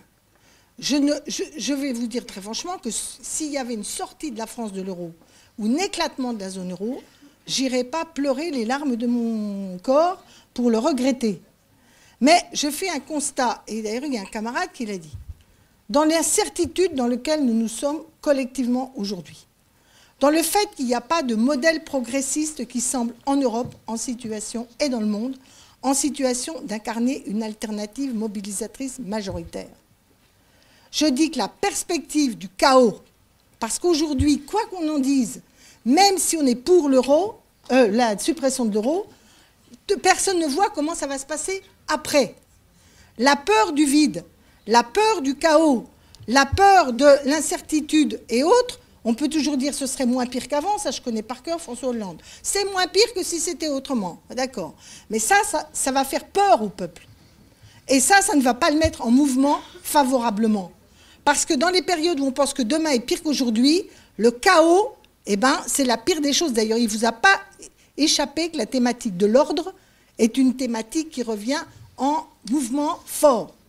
Moi, je retiens donc par rapport à ça deux choses. Un, je n'ai pas un dogme de sauver l'euro pour sauver l'euro. Je dis que si l'euro doit péter, ça ne me fera pas pleurer, mais je préfère que ce soit l'Allemagne qui en ait la responsabilité plutôt que la France ou d'autres. Pourquoi ? Parce que si on doit construire quelque chose d'autre, parce que je crois à l'Europe, si je ne crois pas à l'euro, et je ne crois pas à l'Europe supranationale, fédérale, j'y ai cru pendant un moment. Ça n'a pas duré longtemps. Quand j'ai vu comment ça se passait, je suis pour une Europe plutôt dans ce que tu as dit, c'est-à-dire d'aller vers une Europe des nations, en tout cas, arrêter de transférer à l'Europe des compétences dont on sait pertinemment qu'il nous dessaisira démocratiquement des choix fondamentaux. Ou alors, il faut être sûr que c'est une démocratie européenne vivante et représentative qui arbitrera sur ces sujets. Donc pour moi, la question centrale aujourd'hui, c'est la réorientation des politiques économiques, sociales et de redonner de la souveraineté au peuple. Et je ne crois pas que l'euro soit la bonne entrée prioritaire pour faire cela. Pourquoi je dis que je préfère que ce soit l'Allemagne qui le fasse sauter ? C'est qu'on a besoin d'alliés pour construire un projet politique. On a besoin d'alliés. Alors, c'est vrai qu'on a les Grecs, peut-être les Portugais, mais enfin, il ne vous a quand même pas échappé qu'en politique, j'ai été un peu brutale sur le rapport de force électorale, mais c'est aussi vrai entre les nations. Tous n'ont pas le même poids dans le concert des nations. Tous n'ont pas la même aptitude à peser sur l'ordre mondial qu'on veut nous imposer. Donc nous avons besoin, autour de la France, de créer et du pacte progressiste, à supposer que la France la défende. Nous avons besoin d'avoir une alliance dynamique qui porte autre chose. Et je dis qu'aujourd'hui, la désobéissance, car je plaide pour une désobéissance française sur un certain nombre de sujets, mais je privilégie les sujets où la désobéissance française est porteuse d'un contenu sur une autre vision qu'on a du modèle social en Europe ou du modèle économique sur un certain nombre de sujets, par exemple les aides publiques pour un certain nombre de secteurs. Donc par exemple, c'est pourquoi je parlais de la directive Je pense qu'aujourd'hui, la désobéissance française sur les travailleurs détachés, elle a du sens pour l'ensemble des autres Européens. C'est de dire, ça suffit, les conneries de dumping social, on arrête, et nous, ça ne marche plus comme ça. De la même manière qu'on pourrait décider d'avoir d'autres désobéissances, mais je pense aussi qu'il n'y a pas que de la désobéissance à construire, il y a parfois des convergences. C'est pourquoi je vous disais que sur la question de la taxe sur les multinationales par chaque État, je ne parle même pas de la taxe des transactions financières qu'on nous annonce tous les 2 jours pour je ne sais quand, ça peut fédérer, parce que les Anglais ont commencé, parce que la question se pose partout, et que si on voulait bien se mettre à converger là-dessus, on peut marquer des points. Alors je sais bien, ça n'a pas la même portée macroéconomique que la question de l'euro. Mais il se trouve que je suis réformiste. Il se trouve que je pense que créer un rapport de force sur l'idée qu'on peut désobéir aux règles de l'Europe et qu'on peut du coup construire des nouvelles alliances pour la transformer, constitue, à mon avis, une étape qui nous permet de réouvrir des sujets jusqu'à présent fermés. Quant à la crise de l'euro, elle risque de devenir, si je puis dire, de l'extérieur. On est de nouveau à la veille de grandes crises. Alors, vous êtes plus compétent que moi, mais moi, ce que j'observe quand même, c'est tout ce chambardement du côté de la Chine, etc. On est dans une phase de truc. Et je termine sur les référendums. Oui, vous avez raison. Aujourd'hui, il y a de nos leviers politiques pour remettre le peuple français, parce que pour l'heure, c'est là-dessus qu'on peut avoir encore un peu d'espérance de peser, c'est l'exigence référendaire. Il faut qu'on regagne des référendums. Je ne suis pas sûre du tout qu'un référendum sur l'euro nous ferait gagner. J'en suis pas sûre du tout parce qu'ils ne parlent pas à cause de la peur de l'avenir. Mais par contre, exiger qu'aucun traité international, type TIPP, type aucun élargissement nouveau de l'Europe ne doit se faire sans un référendum du peuple français. Et ça, il faudrait le marquer dans la Constitution plutôt que les conneries de déchéance, etc. Il faut arriver à se remettre dans l'obligation de passer devant le peuple sur un certain nombre de choses qui sont fondamentales. Et ça changera beaucoup du rapport de force. Imaginez qu'on dise il n'y a pas de nouveau traité européen sans référendum en France, ou le TIPP et machin. Croyez-moi que les mecs qui vont négocier, moi j'espère qu'il n'aura jamais lieu, hein, mais supposez que les mecs aillent négocier, s'ils se disent qu'il va falloir passer devant la France en référendum, ils ne vont pas regarder tout à fait de la même manière l'équilibre final du texte que s'ils se disent qu'une fois de plus, les Français vont brailler et vont suivre. Parce que c'est ça aussi l'autre raison. On peut dire l'Allemagne ce qu'on veut, on peut dire je ne les ai pas dans mon cœur, le gouvernement allemand, etc. Mais si les leaders français arrêtaient d'y aller en rampant, en ayant l'air d'être les mauvais élèves de l'Europe libérale et en ayant honte de leur pays, au lieu de défendre avec l'idéal et l'intérêt de ce pays, eh ben on ne serait pas dans cet état-là. Parce que si on avait dit non au traité, là, on ouvrait et on disait on n'a rien à foutre de votre traité. Oui, ben je vous rappelle qu'il y a eu beaucoup plus de voix socialistes contre que tout le reste, hein, au Parlement. Hein, dans ceux qui ont voté contre. Et pourquoi, hein? Eh oui, mais sauf que vous n'auriez pas été élus sans nous, et que par ailleurs, dans les votes, je vous rappelle qu'il y a eu plus de votes contre le traité dans les rangs socialistes qu'ailleurs, réunis. Donc, vous voyez, pour s'opposer, et que s'il n'y avait pas une mobilisation socialiste pour faire obstacle au traité constitutionnel, je ne suis pas sûre que la même dynamique aurait permis de l'emporter. Donc, au lieu d'invectiver, ce que je veux vous dire, c'est qu'aujourd'hui, il faut repasser sur le fait référendaire parce qu'il crée aussi un rapport de force avec nos partenaires.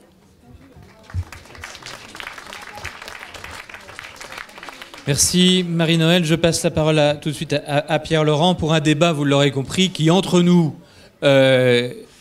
existe, mais qu'il faut développer et sur lequel il faudra, je pense, trouver des zones d'accord parce qu'il en va bien sûr de l'avenir de la gauche, mais immédiatement, et de sa survie comme gauche, à mon sens.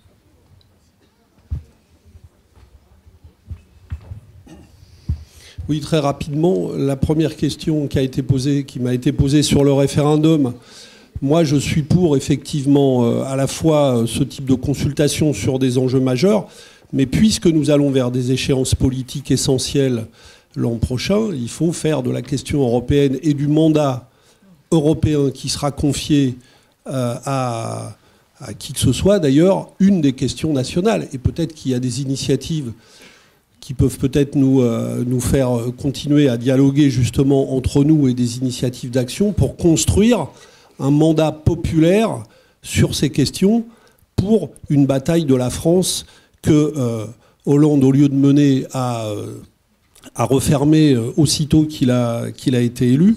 Mais je pense qu'effectivement, c'est une question tout à fait essentielle. Juste une brève remarque un peu pour dire, puisque 1980 a été évoqué, y compris à propos de...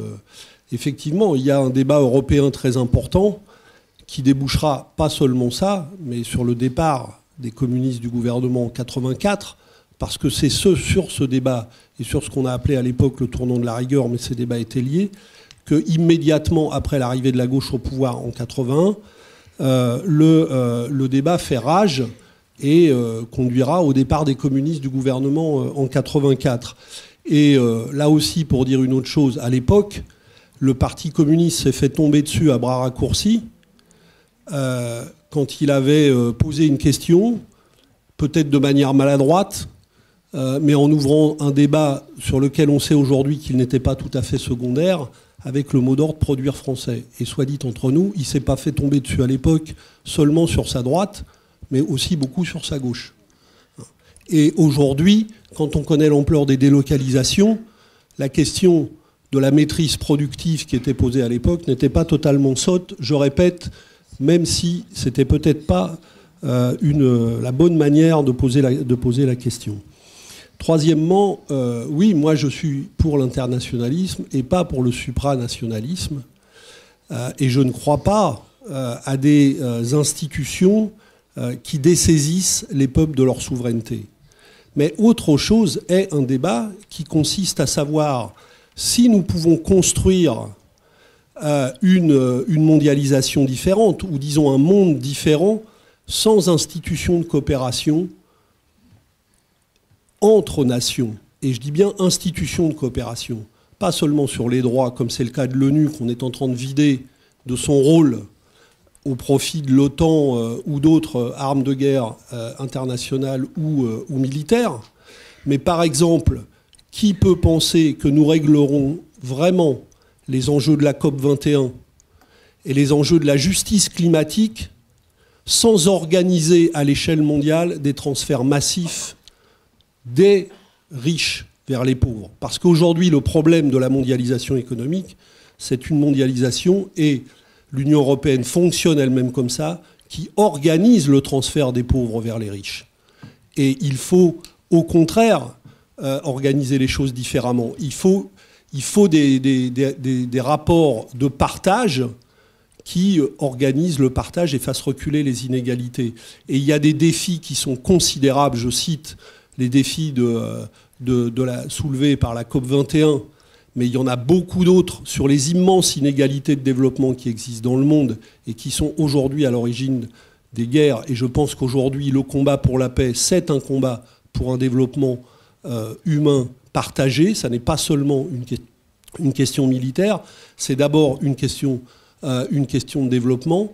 Et la reconstruction d'un mode de développement partagé qui ne nourrisse pas les inégalités actuelles, et surtout avec les enjeux énormes que va ouvrir et qu'a déjà ouvert la révolution numérique, je pense que la question du partage est posée à l'échelle européenne et à l'échelle mondiale, et qu'elle pose des questions, effectivement, qui ne sont pas seulement celles des coopérations d'État à État. On peut discuter de ça et le contester, mais ça n'a rien à voir avec une ligne qui consisterait à abdiquer les souverainetés nationales. Enfin, dernière remarque que je veux faire, je veux dire à Frédéric Lordon, c'est la première fois que je débat à la même table, que trop de caricatures tue la caricature. Je ne peux pas relever toutes les caricatures dans son propos sur ce que sont nos positions et sur ce que j'ai dit. Mais si on veut avoir un débat sérieux sur ça, alors il faut discuter à partir des positions des uns et des autres. Parce que moi, j'ai entendu dans le propos de Frédéric Lordon des choses qui parfois, et je le dis avec regret, m'ont fait penser en miroir à des arguments qui m'ont été opposés pendant toute la campagne du non au référendum pour nous expliquer que nous étions forcément des anti-internationalistes, des anti contre toute idée d'Europe solidaire, au seul prétexte que nous refusions ça. Et je pense que l'alternative dans laquelle on veut nous enfermer, qui est la soumission à l'organisation libérale de l'Europe, ou le retour au sol, à la seule conception du rapport entre États-nations, est une alternative que nous avons le devoir de dépasser, comme internationalistes aussi. Et c'est vrai que nous renvoyer en permanence à ça. Et il y a des choses auxquelles il faut faire attention. Parce que, par exemple, ce qu'a dit Frédéric Lordon sur le Front National, qui est un argument que j'entends souvent, ne faisons pas le cadeau au Front National de faire croire que le Front National est un parti qui défend la souveraineté nationale. Sauf à penser, comme beaucoup d'ailleurs le disent, que le Front National est un parti qui pose les bonnes questions et qui n'y apporte pas les bonnes réponses. Et moi, je ne pense pas que le Front National soit un parti qui pose les bonnes questions. Le Front National a un projet cohérent, qui n'est pas un projet de défense des souverainetés nationales, qui est un projet de choc des nationalismes, qui organise une compétition féroce entre les travailleurs et qui prétend résoudre les problèmes de la crise par la construction d'États forts et autoritaires. Et nous ne pouvons jamais laisser penser que justement il est sur ce terrain. Donc, qu'on discute les positions qui sont les nôtres et qui sont des positions contre l'euro actuel, qu'on discute le chemin pour avancer vers un autre type de rapport entre les pays européens ou un autre type de rapport international. Oui, mais faisons-le à partir des positions réelles des uns et des autres et dans le respect de ces positions sans les caricaturer. Et je n'ai pas le temps de développer, mais dans ce que dit Frédéric Lordon, que j'aimerais pouvoir discuter plus avant, je finis, et que j'aimerais discuter plus avant, le raisonnement qu'il tient sur l'impossibilité de construire dans l'immédiat tel ou tel rapport de force, mais c'est un raisonnement que je peux étendre à peu près toutes les grandes questions du rapport de force mondial et international aujourd'hui. Alors si je suis ce raisonnement jusqu'au bout, les perspectives de changement, tout simplement, elles sont quasi réduites à néant, si je suis ce raisonnement. Alors évidemment, la mondialisation capitaliste a dégradé gravement le rapport de force au détriment du monde du travail. Et d'autres événements internationaux l'ont fait. Et nous sommes aujourd'hui dans un rapport globalement beaucoup plus défavorable que nous ne l'avons été à certaines périodes de l'histoire. Mais on posait la question, Frédéric Lordon disait, jusqu'à quand on supporte ça? Moi, j'en pose une autre. Quand est-ce qu'on commence à construire un autre rapport de force?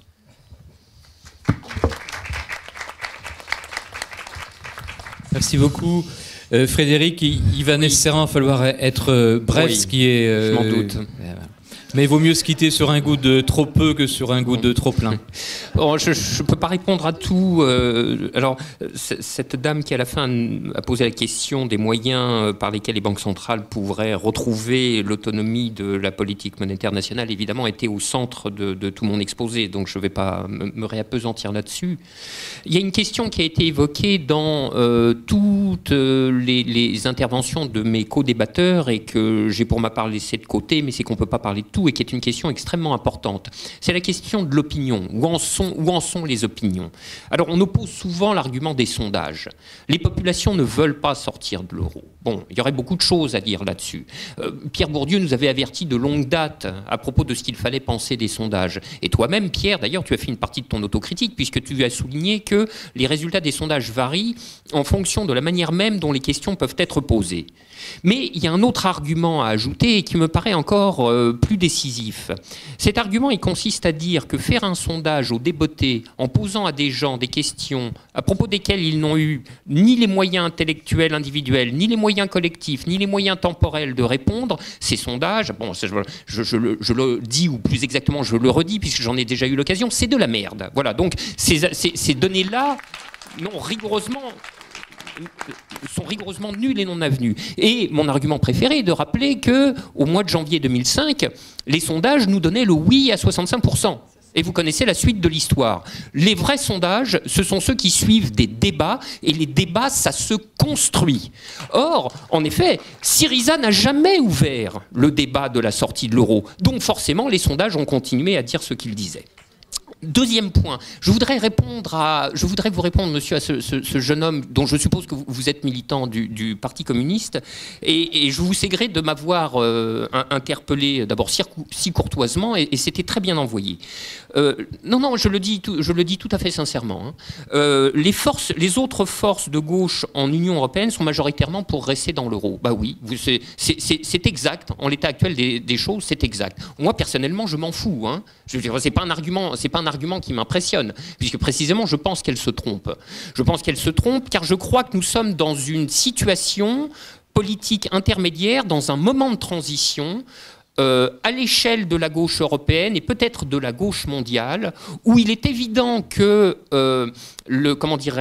les social-démocraties sont en train d'entrer dans leur phase de décomposition terminale et quelque chose d'autre pousse.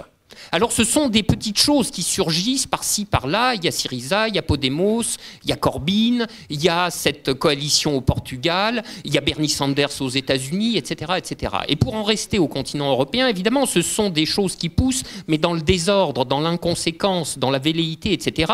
Et je dis qu'un Podemos au pouvoir échouerait tout de même que Syriza, et pour des raisons identiques, et pareil le bloc portugais. Sauf s'il se décide à adopter la stratégie dont je pense qu'elle est la bonne. Et oui, mais écoutez, si on a des idées, autant les défendre. Et je pense, si vous voulez, que c'est un moment de transition et qu'il faut parcourir tout ce cycle de l'apprentissage au travers des échecs, c'est-à-dire des essais et des erreurs, pour en venir à dépasser enfin ce qui me semble être la plaie politique majeure et une plaie intellectuelle en réalité de l'époque. Et cette plaie intellectuelle de l'époque, c'est l'inconséquence. L'inconséquence. Vous comprenez, on peut très bien vouloir un plan d'action contre les marchés financiers, contrer le traité budgétaire, lutter contre l'austérité ou mener la bataille contre la bataille de la Banque centrale européenne. Mais si c'est pour rester dans le cadre des institutions et des traités existants, ce sont des mots creux, ce sont des paroles en l'air.